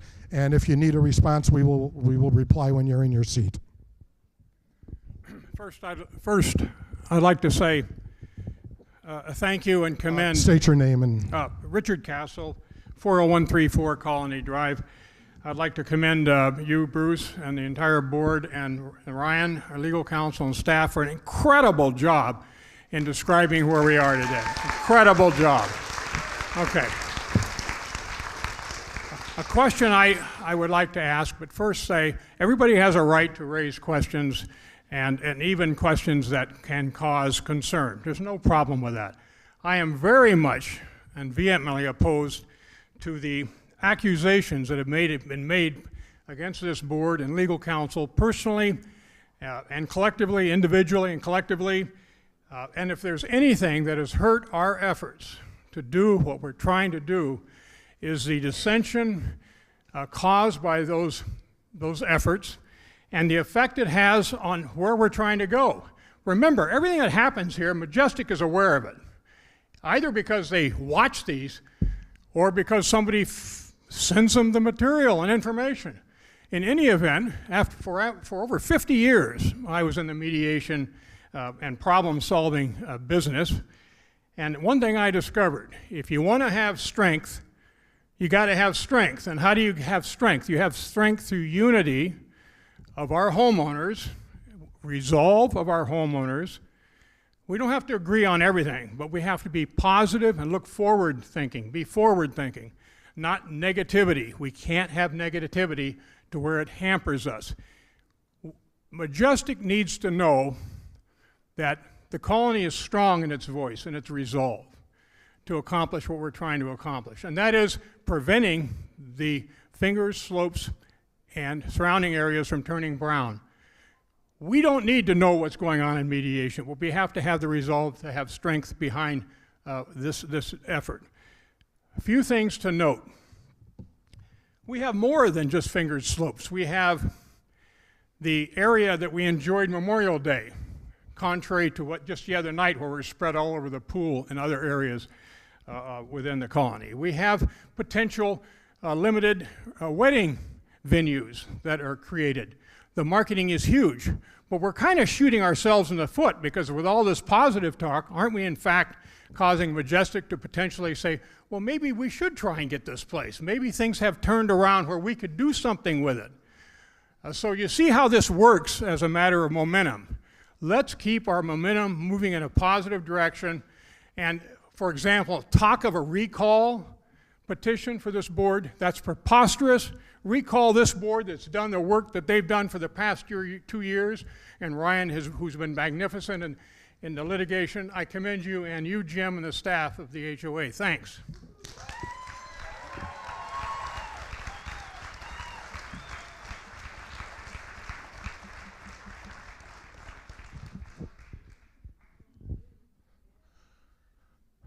I have no response.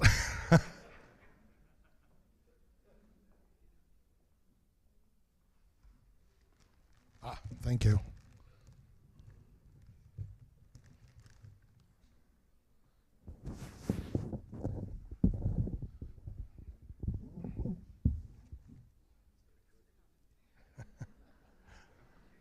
My name is Hester Dove. I live at... You got it, Alan. Okay, so I'm short. I feel your pain. Hester Dove, 23874 Via Barletta. It was a great presentation. I have a couple of questions regarding if we obtain the golf course and the restaurant, etc., and get them back running, where are the new people coming from? And secondly, where would they park once we get it going? Because the golf course parking lot is very small, and having a problem coming through the gate at any time is a big problem. So where are they going to park, and are we going to have a separate thing for them to come in, et cetera, et cetera? That was my question. Okay, good question. I'll hit the first part, and you guys jump in wherever. One of the things, once we do get the course, there may be opportunities to add parking in different spots. It's something we have to look at. Do we have the answers now? No. It's a problem we hope to have.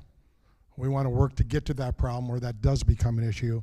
Clearly, these guys have experience.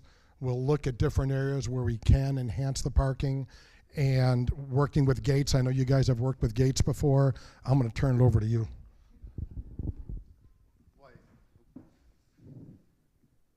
Is this thing on? Yep. Okay. Well, I think they're all really good questions. I think the best part of it is if the HOA is owning the property and now you're working cohesively, all of those things are much easier to work through than maybe some of the other scenarios I've been involved with where it can be more combative or the goals are different. In clarifying the question, were we talking about employees or guests to the property? Guests? Well, to be honest, we're going to be out there looking for where those guests are going to come from. Our net, for any of you golfers, if you know what the JC Players Card is, that's kind of our lifeblood down here in Riverside in San Diego counties. We have 14,000 members in that program. They play just over 15 rounds per year at our facilities. The advantage of the program is you don't have to play the same golf course all the time. You can get around and play other properties. So just to the north of us, we have Los Serranos Golf Club, which is in Chino Hills. We have Glen Ivy Golf Club, which is in Corona. And then as you get just south, you get to Welk Resort, which is in Escondido, bordering on Fallbrook. So, and then we've managed some properties in Riverside County, so we still have that database of golfers that are looking for their next place to play. And you know, again, given the success at similar facilities, we don't think it's going to be an issue with bringing people here. And I think the quality of our players pretty high. You know, they're the right type of player playing a very nice property. I hope that answered the question. Okay, next.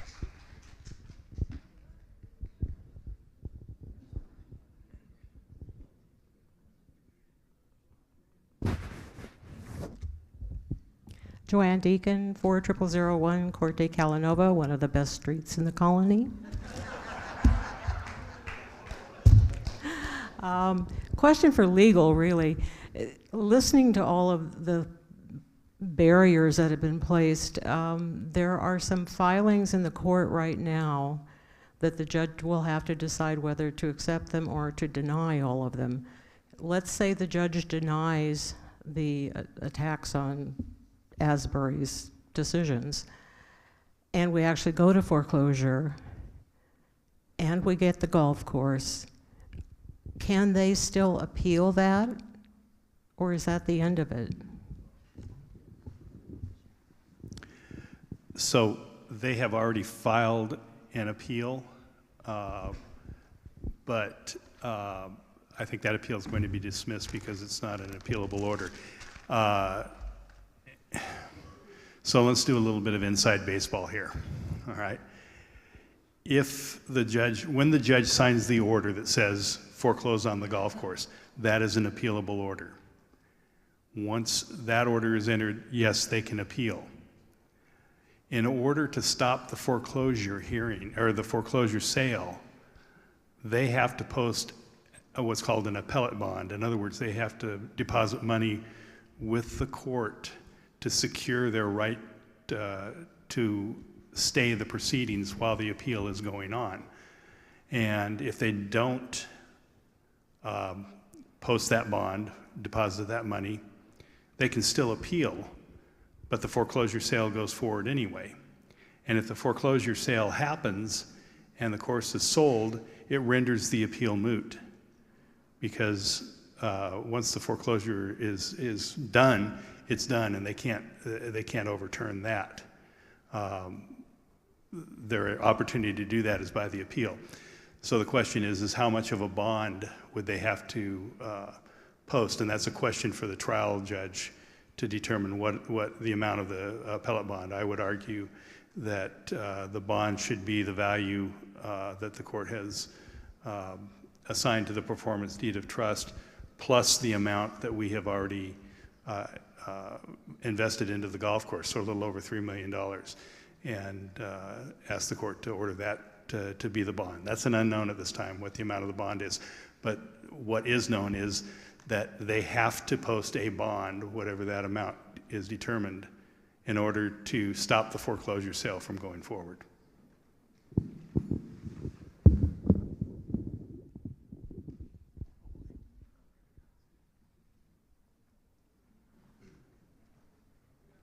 Tom Bracken, 24197 Cortega-Dova. I'm kind of a budget kind of guy. I've been in business for 40 years. How much is it going to cost us to have you guys come to the golf course? And how do we know do we give you the money right away to operate the golf course, or do you take it out of your personal account?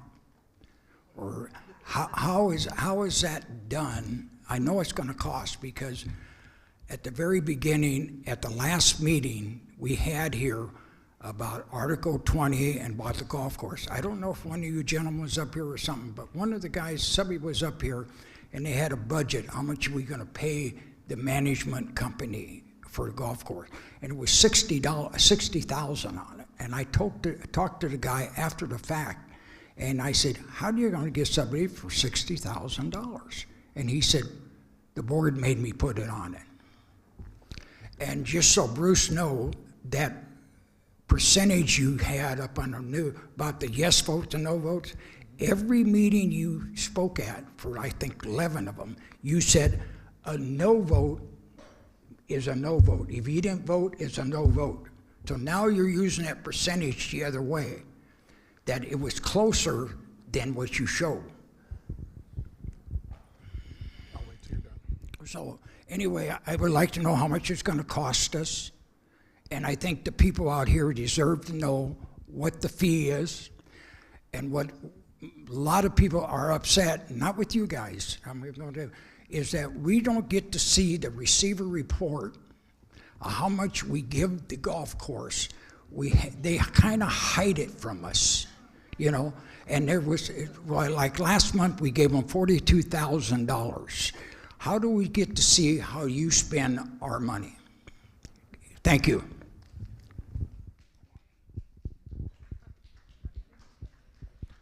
Okay, first off, I should have wrote all those down, but you guys will help me. The thing about the vote, what I gave were those that were engaged in the vote. That's what that was to show. Those people that were following it, those people that voted, those are the people that were engaged in the process. Those that were not engaged in the process, we wanted to see where do we stand for those who knew what was going on. And that's why I put it up, so you could actually see that from those that voted, it was kind of a mandate. It wasn't something we could ignore. It's something we had to move forward with. It's something we had to take into account with every decision we made. That's what answers that. The other is we have not finalized a contract with these guys yet. We have some broad stuff around it, and the management fees that we're looking at, they run somewhere between $8,000-12,000. They're definitely more than what I think the guy you're talking about was Paradigm that was here. These guys are a different animal than Paradigm. These guys, this is a real full-scale management company with management resources, and they have the ability to generate far more rounds than what anyone else would have been able to. I know, Jim, you work for a similar company. You guys do that too, where you can justify that cost because you've got a proven track record. These guys have a proven track record of doubling rounds within a year once this course gets up to speed. The funds that will allow them to do what they do to restore the course are going, that's what that assessment is for.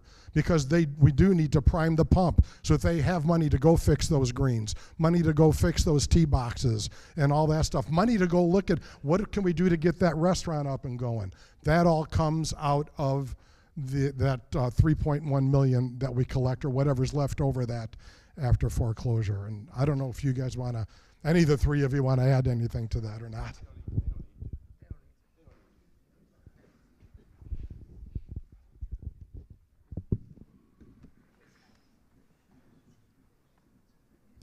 Pam Bliss, via Tapadero. One thing that I want to make a comment on is that if anyone would like to see documented evidence that the majority of what we've been told the first hour or so has been proven to be false, please let me know, and I will send you a link to where you can find documented evidence that are proving these things false. Second thing is, I'd like to know why the numbers in the receiver's reports are being manipulated. We heard last month at the general session that the receiver did not request funding for the month of May. Yet, bank statements show the receiver deposited over $11,000 of our HOA money. That's a problem. I'd also like to know, Mr. Jones, the mandatory settlement conference. Doesn't confidentiality only extend to what can and cannot be used in a court of law and not what you can and cannot tell your client? And we are your clients. Can you hold that until I finish? Let me answer that right away. Okay, sorry. Because I have another question for you too, so you can answer both at the same time. Thank you. Now, I would like to know, as a resident, what is this meeting costing us? Mr. Jones, what are your billable hours for prep time, travel time, and attending this meeting. And I would also like to know if any of our experts, consultants, are charging a fee for attending this meeting. Again, thank you, and if you want to see some documented evidence, oh, and why is it we are not allowed, because you will not furnish us with access to the court documents? So we can not only see what we are filing, we can also see what the opposing side is filing. Because right now, we're only seeing one side of this coin. We're not seeing the whole picture. And it's thanks to residents who make donations that we have been going to the court site and paying for these documents that we have already been, the HOA has already been receiving. So why still are we not seeing these documents? Thank you for your time.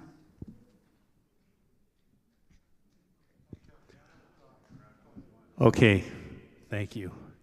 Wow, that's a lot to take in. Confidentiality. I hate to break this to you folks, but you are not my client. The association, which is a corporation, is my client, and I give my updates and legal opinions to the board of directors, duly elected by you.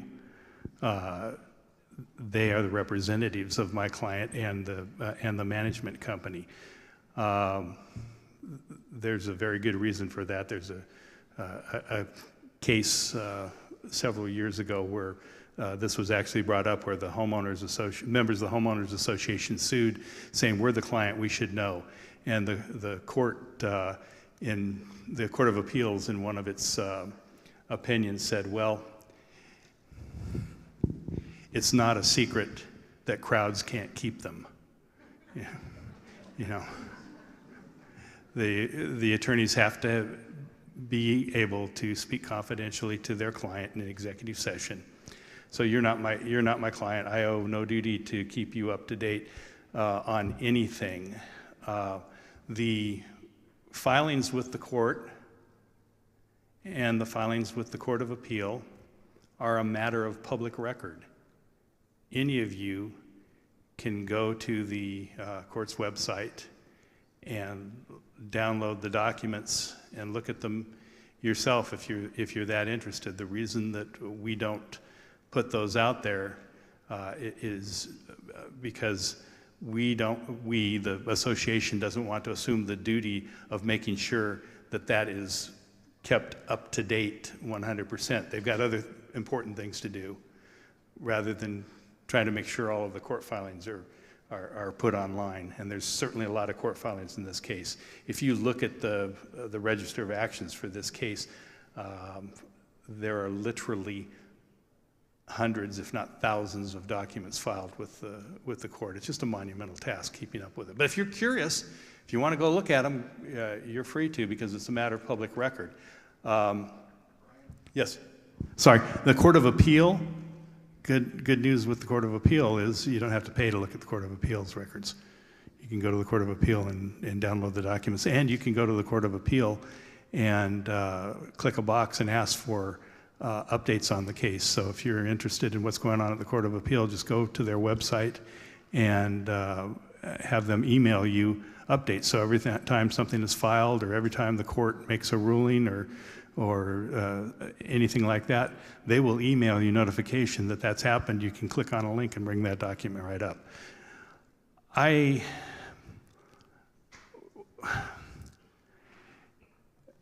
Nobody is trying to hide anything from you folks. I mean, there's a small minority out there that obviously are conspiracy theorists that think that you know, this is a conspiracy. But I'll tell you, I have been working since actually 2007, not 2012. The lawsuit was filed in 2012, but I have been working with the Colony Board since 2007 on this golf course issue. That's a long time. That's a lot of board members. Some of them, this current board, none of this current board was on the board back then.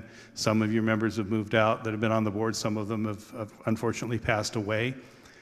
But That's a pretty big conspiracy for all of these people, especially the new ones on this board who just came on this last election, to try and keep this from you. There's no conspiracy going on here, folks. It's a group of homeowners who have volunteered their time to try and do the right thing for this community, and I applaud them for that.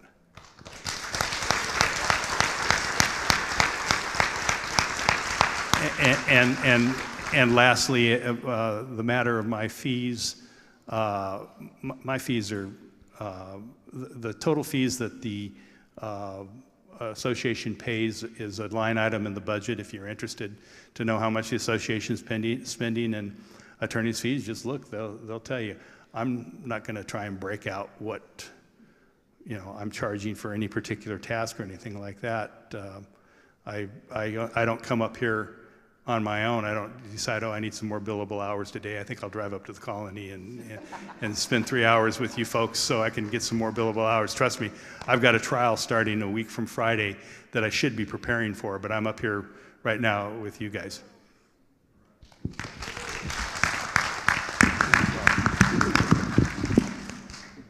There was a comment made that the receiver report is full of all kinds of deception and it's misleading. Ooh.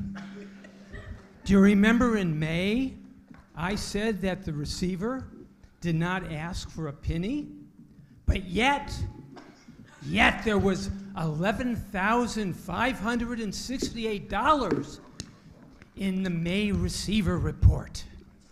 Was the treasurer lying? Let's get rid of this guy. Well, what could it be? However, do you guys remember in April? I know it's going back a long ways. There was a treasury report and the receiver had asked for a funding request. How much was it? It was $11,568. Wow! $11,568. But wait, it was in the May report. Well, what happened? Well, maybe the HOA didn't cut the check for 2 weeks.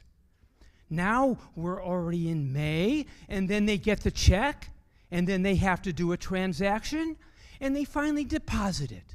And then it gets into their books in May. So there is $11,568 in May, and we approved it in April. So that's how the receiver is pulling the wool over everyone's eyes. And you know what? Your treasurer, you got to recall this guy.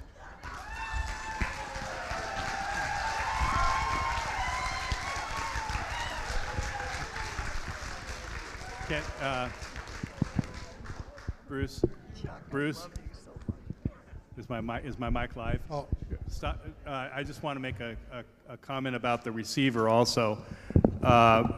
Please understand, the receiver is appointed by the court and reports to the court. That's why he files a monthly report.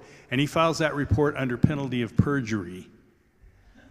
So he's not going to lie to the court about anything that's in that report. I don't ask him to give me the report.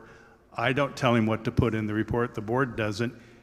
The court has ordered him to file monthly updates, and he does that. So he works for the court, not for us. I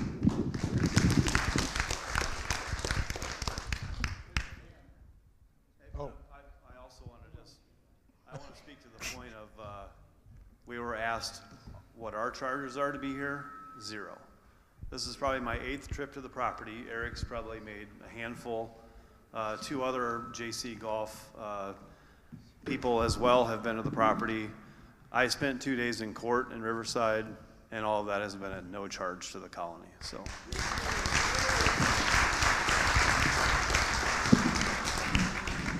Listen, guys, I've been doing this for a long time too in golf, and I trust JC like crazy because they're part of the same group of management companies, and we're here to improve the golf course, period. I'm a resident, and if you guys want to know my qualifications, there's a golf college up here in Temecula that I went to, and I graduated top of my class. So I'm not getting paid a dime to be here, but Pam, if you want to write a check out, I'll give you the number, but I guarantee you can't afford me.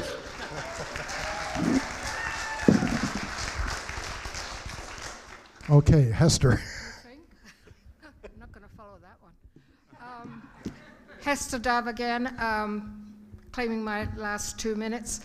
I still don't think you answered the question of where are all these lovely people that you're going to bring in and go to the restaurant, where are they going to park? Is that up to the board to make more parking, or how are we going to handle that, and the gate? It's a difficult one at the moment. Can you tell me, please? Yeah, go ahead.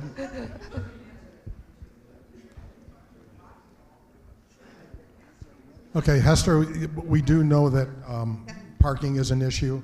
There are some opportunities to add parking space, and we will look into those. We're going to count on these guys' expertise. They've handled gates before. We're going to count on them. But there are, for instance, behind hole number 10, there's a whole big area back there that maybe parking, pour a little cement and you can have parking back there. Back along the maintenance shed, along that back wall, maybe there's a spot. But there are opportunities. We have not ironed that out yet, Hester. We don't have that answer right now, but there are opportunities that will be investigated. And like I said, we want to be ahead of it. I hope it's a problem, because that's what we want, is to not have enough space. Then we can look for other options to try to solve that. Okay? Real quick, too.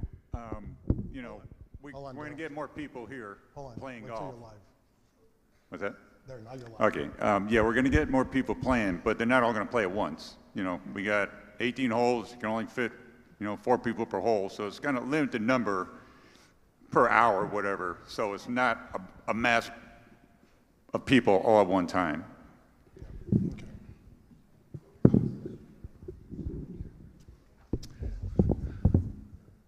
Good morning. It is still morning. My name is Darrell Hansen. I live at 39994 Via Xanthi in the Colony. I'm going to make some comments, and I'm going to give you just a slight background so you'll understand why I might make them.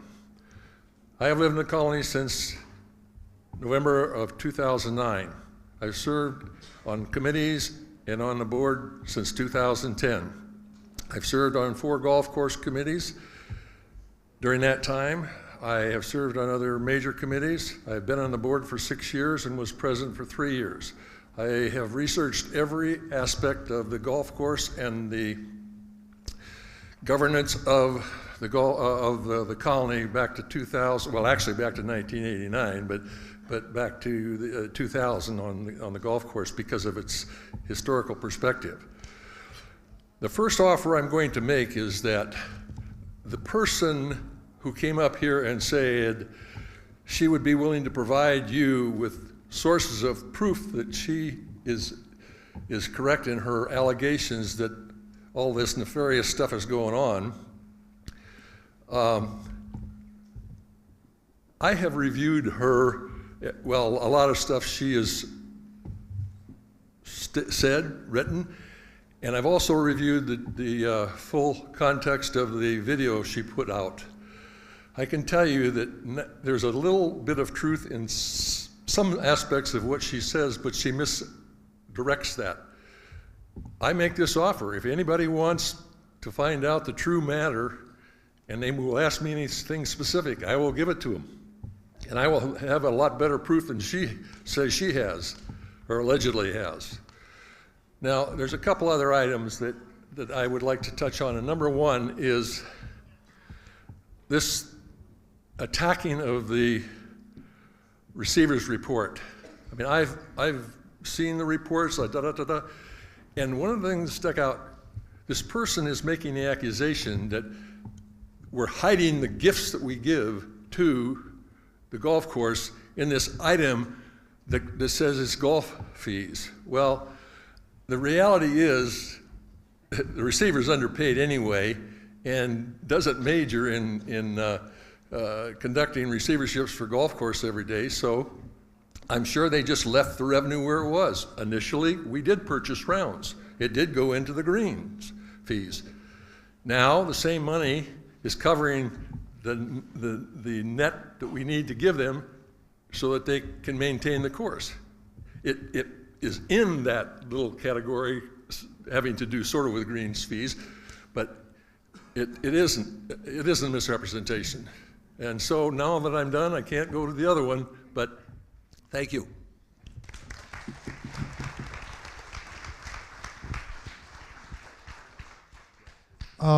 Just so to try to clarify a bit, and this is scary because I'm going to try to talk accounting. You mentioned that initially the $60,000, that was in the operational expenses. And that was because that was a retail transaction. We moved away from retail transactions, and what we got into is actually funding their cash reserves to be able to keep the doors open. Those are two separate items. That does not fall under the operations. Did I get that right? Wow. Okay, Harriet.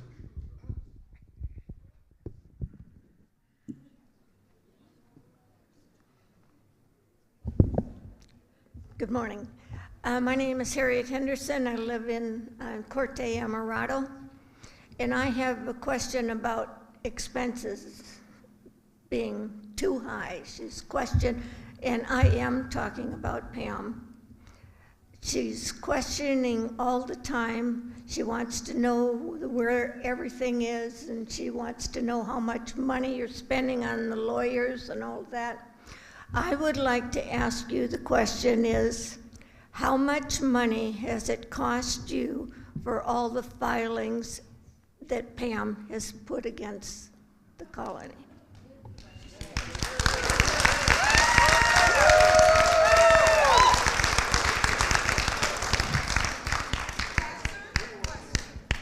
I am not in a position or prepared to answer that at this time. Pretty simple answer.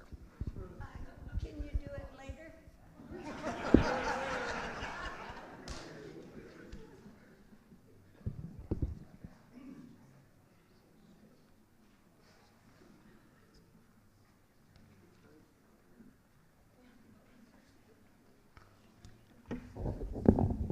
I'm Howard Weiser, 40530 Kalialampura.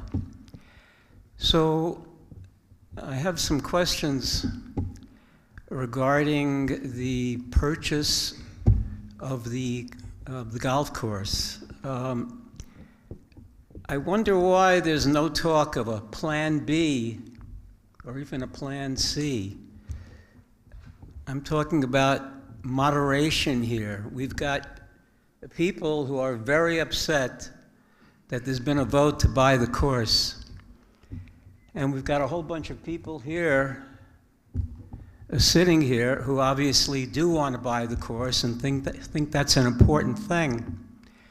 But in the spirit of conciliation, I have to ask, why can't there be a middle road?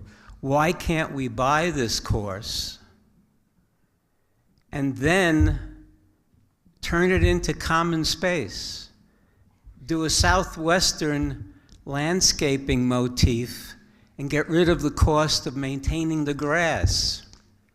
Why can't we take one of those lakes and turn it into a kiddie pool for the grandkids, or the other lake and turn it into a fishing lake for the grandkids? Okay, wouldn't it be cheaper to maintain a southwestern piece of land than to go on and try and run a course? We've got a bunch of old people here. Let's face it, ladies and gentlemen, we're old. Do we want to relive our glory days, our business years? Okay, we're going to kick ass and take names? It's crazy. It's crazy. Why are we getting involved in something like this? The golf people here obviously want us involved because they're going to make money. They're going to get paid whether the course loses money or not. They're going to get $150,000 a year. It said so right in the papers. Okay? So if the course loses money year 1, year 2, year 3, they still made $450,000 for those 3 years. How much money needs to be spent before we realize this is a foolish endeavor? Really? Okay? I mean, on both sides, it's insane. Buy the darn thing, try and buy it, and turn it into something else. In fact, even if we became a contract purchaser and started negotiations, I know there's going to be booing here, start negotiations with a small, a custom builder to put up 10, 12 houses that accommodate the architecture of what we already have. Okay? That would bring in a whole bunch of millions of dollars. Okay. Bruce, just real quick, if they turn my mic up. These arguments have been made before the vote, and 837 of your fellow residents disagreed with you. Number two, if the colony owns the golf course, the colony is still subject to the deed restrictions that it has to be a golf course and has to be operated and maintained in a certain manner. So if the colony decides to go against those deed restrictions, another Agul group will arise and will sue the colony for failure to abide by those restrictions. And guess what? They'll win. So that's the reason that it has to be a golf course. It was mandated from the beginning to be a golf course. Deed restrictions are in place that says it has to be a golf course. And the only way to get around that is a lot more legal expense. Oh, and if it's open space, who's going to maintain it and who's going to pay for that? That's where I was going. Yeah. The only option to get to a zero sum where it doesn't cost anything is to get it up to speed. There's a cost for that. But then ongoing, something that produces revenue, that type of revenue, that much revenue, is the only option to where it won't cost anything year after year after year. If it doesn't work, we make different decisions. But if you do, whatever you turn it into, a nature park, fishing ponds, that all takes maintenance. Those things need to be cut all the time. It's going to be ongoing maintenance month after month, year after year. And there is a cost to that too. And that adds up. The golf is the only thing that gives us an opportunity to not have to keep putting cash into it. No, 3 minutes is up.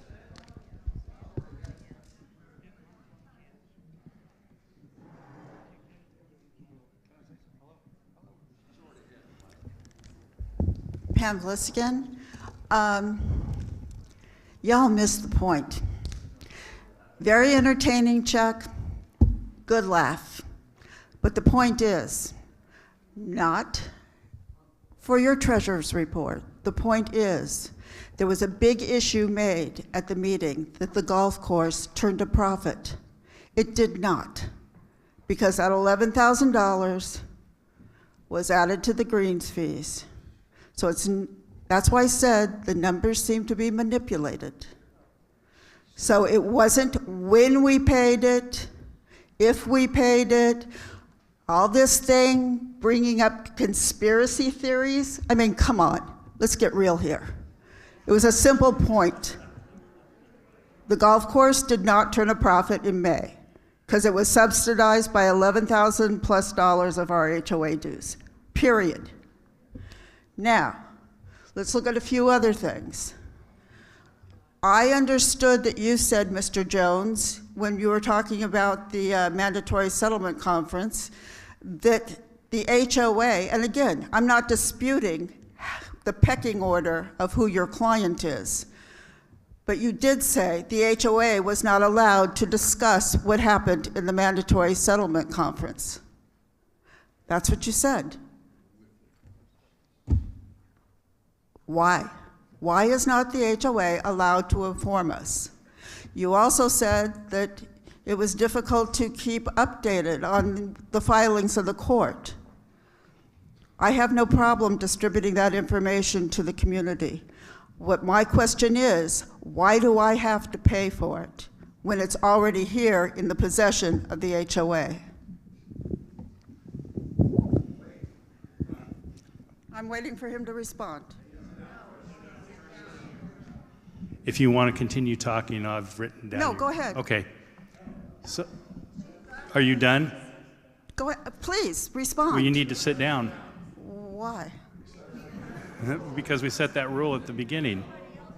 All right. I don't know how many times I have to explain this to you folks, but what happens at a settlement conference or a mediation is confidential. If that information gets out, it could hurt the case against Majestic or hurt the case for the association.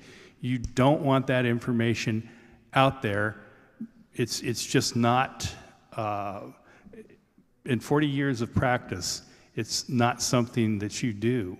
You just don't say, let's take an example out there. Let's say that in a fit of insanity, the association said, well, we might agree to allow Majestic to develop part of the golf course and take 9 holes. Yeah, that sounds like a good idea. At the settlement conference that we said that. I can guarantee you that didn't happen, but let's say that we said that, and that information gets out there. Can you imagine the furor in the community that would cause? It didn't happen, and it wouldn't happen, but if that was something that got out there, and there's no way to verify what happened. If Majestic wanted to talk about what happened at the settlement conference, they could lie and say, you know, we made a good faith offer and the association turned us down, and we can't rebut that. So again, settlement conference negotiations are confidential, and they remain confidential. That's all I can say. And the other thing, let's see, what was the other thing that I was supposed to comment on? I think that was it on the legal side. He was going to comment from a financial side. The only other thing, Ryan. As far as the financial side is concerned, again, the receiver's report is what it is. He's not trying to hide anything in the receiver's report. It's out there for everybody to see. Right. Ryan, real quick, correct me if I'm wrong. Can't we also be held in contempt if we are? I mean, a judge can come down on us. Yeah, it's Evidence Code 1150 at SEC and other sections, and it is holds that all settlement conference proceedings are not admissible, but are also confidential. And there's another section of the Evidence Code that escapes me right now, 1500 and something, that talks about confidentiality of mediation, and it's just, you know, it is what it is. I don't know how to put it any other way. Okay. Chuck is going to respond here in a second. I'm just looking at the time. It's 10 after, so obviously we're going to run over a quarter after. There looks like 3 people up there. You'll be the last one, okay? Let me try to clear something up. I'm not going to be as entertaining this time. I would like to. That's my jam. But as far as the funding, and I even had to wrap my mind around it, okay? As you guys know, when it comes to financial documentations, it's pretty tough stuff, you know? And I have to work really hard at understanding it, and the receiver report is no different, especially receiver report, because it deals with golf course operations, which I have absolutely know nothing about. And that's why I meet with Kyle Greco on a regular basis.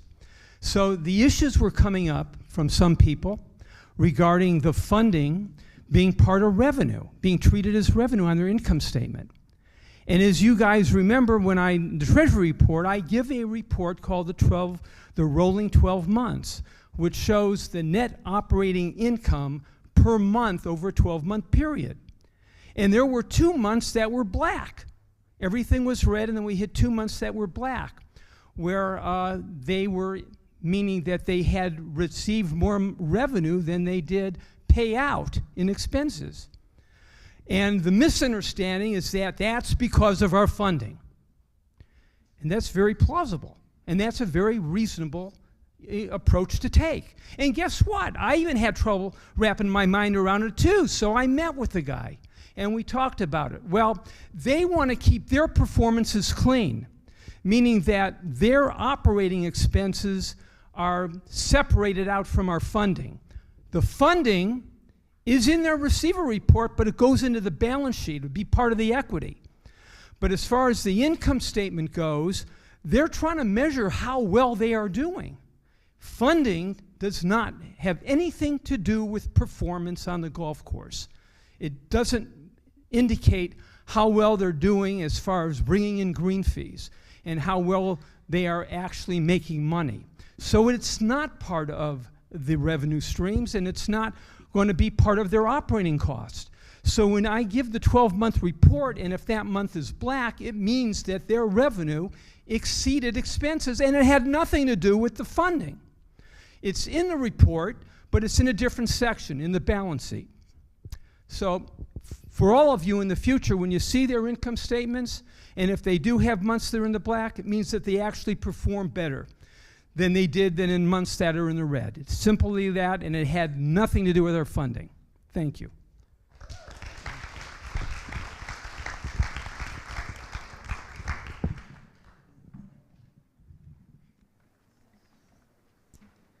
Hi, my name is Judy Gerber. I live in Via Estrada, and I'd like to thank our board for an outstanding job of standing up to what needs to be done. As our elected volunteers, you do put in so many hours, so thank you so much. I'd like to thank our managing company. Thank you so much. And Ryan, you have done just a great job. My question, I don't know who it goes to, but I understand that when you're a volunteer on the HOA board, that if there is any comment or threat made of a lawsuit or being taken to court, that we must engage with our attorney. That's my understanding, and that makes sense to me, because these volunteers are representing all of us, or at least almost all of us. So my question is, if we look at the finances that we have spent engaging Ryan in any help, is there a way to show us as colony members what is paid out for the golf course and what is paid out for individuals that decide that they're going to threaten to sue or they actually do sue? And if that happens, that we can find that out. When you go to court and it's presented to a judge and a judge makes a judgment and it's against the person who sues us, and the colony actually wins the lawsuit, is there a way for us or our board that we elect as volunteers or our attorney to turn around and take our attorney fees and charge it to the person or the group of persons who has decided to sue themselves? Is that a possibility that we can get that money reimbursed and put back into our treasury, rather than us just every time, oh, I'm gonna sue, we have to hire somebody for I don't know how much. That is what interests me. It is our money, and we wanna know where it's going. And if it's going to frivolous lawsuits, then I want that reimbursed by the person or persons who are causing that cost. Question.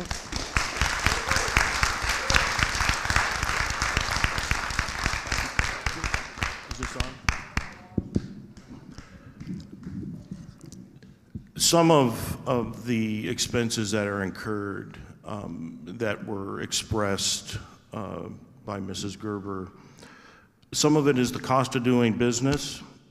You as a member of the association have rights, and if it's a question regarding how the association is being governed, how it's being managed, homeowners have a right, members have a right to hear certain information about their association.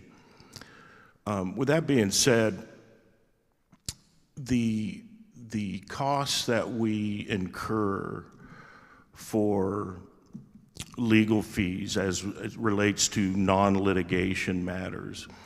We are approached often, especially if you remember back during the pandemic, how many questions were coming up regarding the orders that have come down from the county and the state and things like that, constantly needing legal interpretation as to what does this actually mean.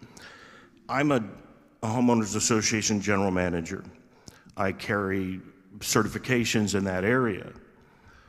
One of the things that I sign on for in my promise, in my ethical promise to do this for a living, is to not wear a hat that I'm not able to wear. And being an attorney is not one of those hats that I can wear. So when somebody approaches the association and they are strongly questioning something the board has done, that they may be potentially broken the law, or they're questioning the interpretation of the law, or their right to take action on something, yes, I do consult with our legal counsel. The board consults with our legal counsel to be able to respond to these members in a manner that would be consistent with the law and what its actual interpretation is based on our legal firm's opinion on those certain questions. But rest assured that, there are some questions I definitely will answer that I know from over the years, but there are several, especially over the last 3 to 4 years, the in-depth and level of digging into the law that some of our members are doing, which, again, they have the right to do. The response is going to be heavy loaded with some cost behind it, because we have to go and we have to reduce our exposure to liability and to risk. And any potential threats of litigation, we need to make sure that we're following our consultants, our legal counsel, Sue and Ryan, in guiding the association to stay within the law, ultimately.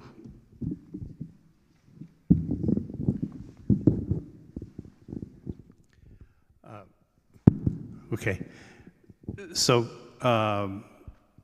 as far as recovering attorney's fees in an action, both your declaration and Civil Code Section 5975 allow a homeowners association or a member of a homeowners association to be awarded their attorney's fees in any lawsuit that is brought for the enforcement of the governing documents.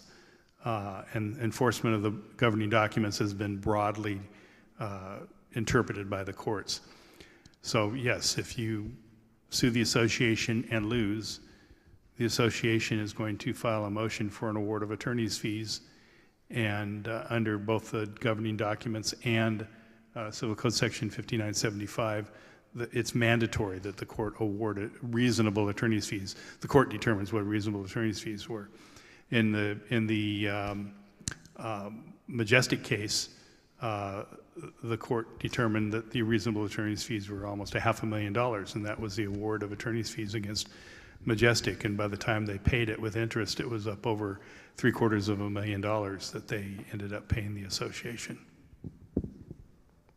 One thing I forgot to mention, thank you, Ryan. There have been comments made also about, well, the association, that's what we have insurance for. Insurance, D&O insurance, directors and officers insurance, covers the cost of litigation when the association is sued. And that is the case. A good example is the lawsuit from Majestic. When they filed a complaint against the association, our D&O insurance kicked in. The counter complaint was not covered by insurance. That was 100% covered by the association's budget, its dues. It would be no different if a homeowner were to sue the association. If they do that, yes, that would kick the insurance policy into action. That is rare, that a homeowner suing the association, that scenario is very rare. So most of what we're talking about are everything prior to litigation. In order for insurance to start paying for it, it has to get approved and a claim has to be opened. Most of what we deal with gets handled here in the office between me and the resident, or me going to counsel, getting some guidance from them, the board getting involved potentially, and then communicating with the member. So those types of expenses, that's why you have a general counsel line that's separate in the budget from the litigation line. It covers the day-to-day operations portion of legal advice that's needed. And unfortunately, lately has been fairly regularly. Next.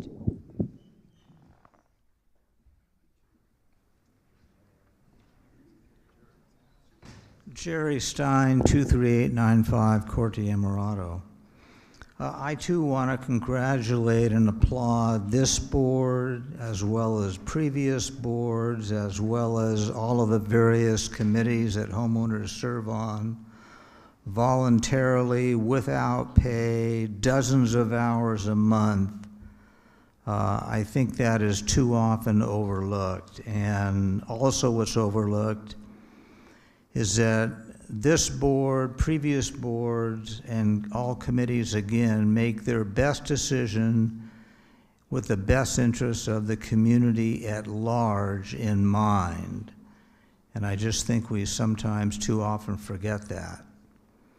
Having said that, I do have one legal question for Ryan, and that is, let's assume the worst case scenario and the fraudulent conveyance trial goes against us, and the $3.4 million deed of trust from that individual is deemed valid.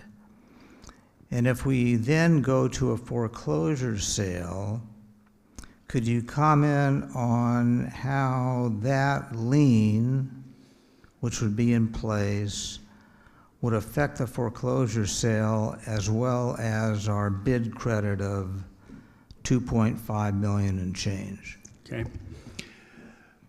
So the performance deed of trust itself is first in line. It was filed before the deed, the $3.4 million deed. So it takes first position. And the court has already determined that $2.75 million is the value of that lien, or of that deed. The performance deed of trust has what's called a subordination clause in it. And it says, even though we're first in place, we will allow whoever owns the golf course to encumber the golf course up to $1.25 million and record a lien in that amount against the golf course. And we'll take second place to $1.25 million, but everything else above that is the performance deed of trust. So even though there's a $3.4 million deed against the property, only $1.25 million of that is ahead of the performance deed of trust. So in that scenario, whatever happens at the foreclosure sale happens, and let's say we do a credit bid and get the golf course for a credit bid, then we have a $1.25 million lien to satisfy. And that's why we have in the vote, the membership authorized up to $1.5 million to bid to buy the golf course at a foreclosure sale. So in that instance, we could leave that on there and see if they try and foreclose, or the best thing to do would be to pay it off at that time.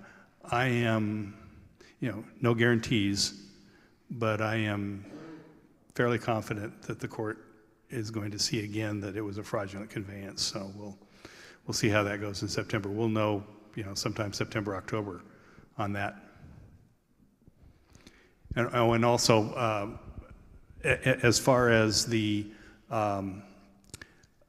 right of redemption is concerned, if we waive a deficiency judgment, then there's no right of redemption. We talked about that offline, and I just wanted to mention this. Let's liken it to a mortgage, and I have a $500,000 mortgage on my property, and the lender files a judicial foreclosure action against me. In a judicial foreclosure action, you can have a deficiency judgment. In a non-judicial foreclosure, there's no deficiency judgment. You get what you get, and that's it. In a judicial foreclosure action, let's say I go to judicial foreclosure and I am only able to sell that property for $400,000, I can then go after you personally, or go after you personally for $100,000 in a deficiency judgment. If I waive that deficiency judgment, there is no right to redeem the property, and I've bought the property for $400,000. So that's what waiving the deficiency judgment is.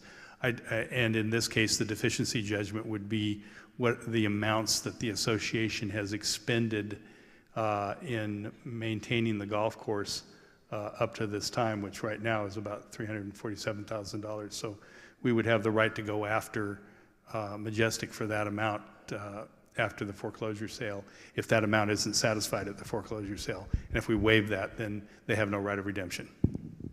Oh, I know it's very convoluted, but that's the best, simplest explanation I can give. So here's the thing. If you have legal questions, Ryan's not always here. Greg translates really well. He's a lawyer, and he can translate legalese to other ease well. All right, last question.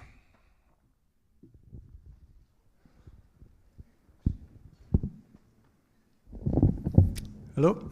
Hi there. I guess I'm the last one here. Excuse me. My name is Bruce Copeland. I live on Via Perlita here in the colony. I've been a resident here for 3 happy years. And I guess today's topic is golf course, so I'll leave it on the golf course note. And I'm going to make a couple comments, and then I have a question for JC Golf, because that's why you're here. Let's talk golf and the course and the community. To me, I'm tired of negative. I want this to be a positive meeting where we receive information. So for me, the colony is about caring, okay? All of these people are here today because they care to get the information about what our future is going to be here. The board is here because they care enough to represent us, to give and volunteer their time. Thank you very much. You probably put in 20 to 30 hours a week caring for this community, and you charge nothing for it, okay? This colony here, we are strong because we care, okay? And caring is step number 1 in everything. Our employees for the association come here. They care enough to show up every day, do their jobs, answer our questions, help us out when we need help. The landscape crew is here, all 23 of them, every day, in the heat, in the cold. They're doing their job because they care about this community. All together, we work together, we care about this community, and we bring it forward. And when you come in through those gates there, sometimes it's a little crowded, but as soon as you come in those gates, you feel like you're home, okay? So, we're strong because we care. And my question for JC Golf is this: do you care about us? And how will you show that you care about us in the future? Because I truly believe, with the legal information we've gotten today, that our beautiful community here that we care so much about is going to be turned over to you in your trusting hands. Can we trust you, and how will you show that you care for us? Thank you.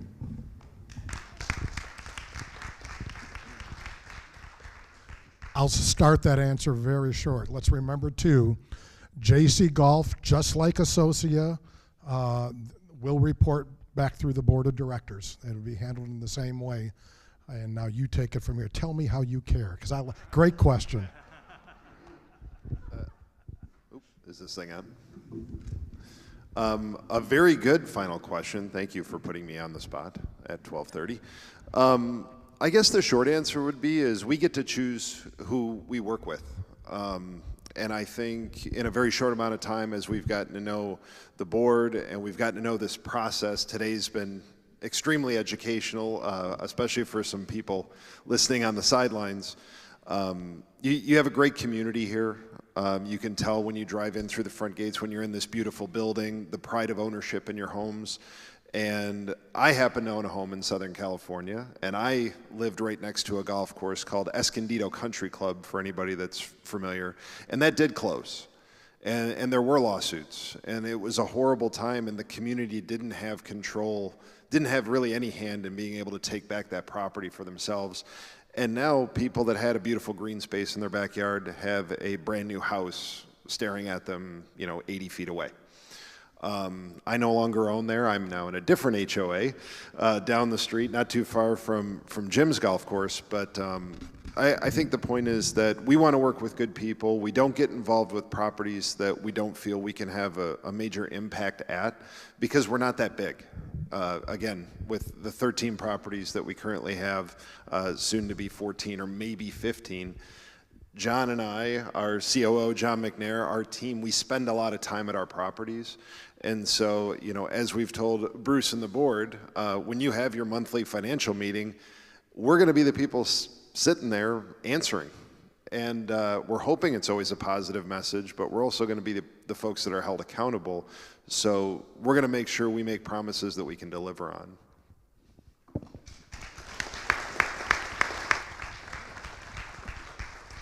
Very good. I feel loved. All right. And again, the reason we hired these guys, or plan to hire them, we still got to get through the details, but we're through most of the details. They have a proven track record. They work. In fact, I will say each management company we interviewed has a proven track record. The thing that sets them apart from the others we talked to was that player's card. They'll bring people in. All right, so I want to close this out. And Bruce, I was taking notes, and you kind of took my closing from me. It must be a Bruce thing. Thank you. But I want to guarantee something. I want to guarantee that every person on this board here, each one of these people, and I'm going to bring our committees into it too, because the committees put in a ton of work. Everybody on the committees and the clubs and all that. The many volunteers that are throughout the community, no matter what they're a part of, the one thing we have in common is they want to make this a better place to live. That's why we exist. That's why the clubs exist. That's why that's why the committees exist. That's why the volunteers all chip in. And we got to remember the colony is it's a community. It's a small city. We've got, almost 2,300 people that live here. There's towns that aren't that big in places that Daryl came from. That'd be a big city in farmland, Iowa. But let's also remember, we are your neighbors. All these people serving, they're your neighbors, they're your friends. We live here too. Whatever happens to you happens to us. And what we really need to focus on, agree to disagree. That can happen, not a problem. But let's make sure that we're treating everybody with respect. Let's try supporting all the volunteers. It's going to go a whole lot further than vilifying them. Thank you all for coming. Appreciate everything you guys do.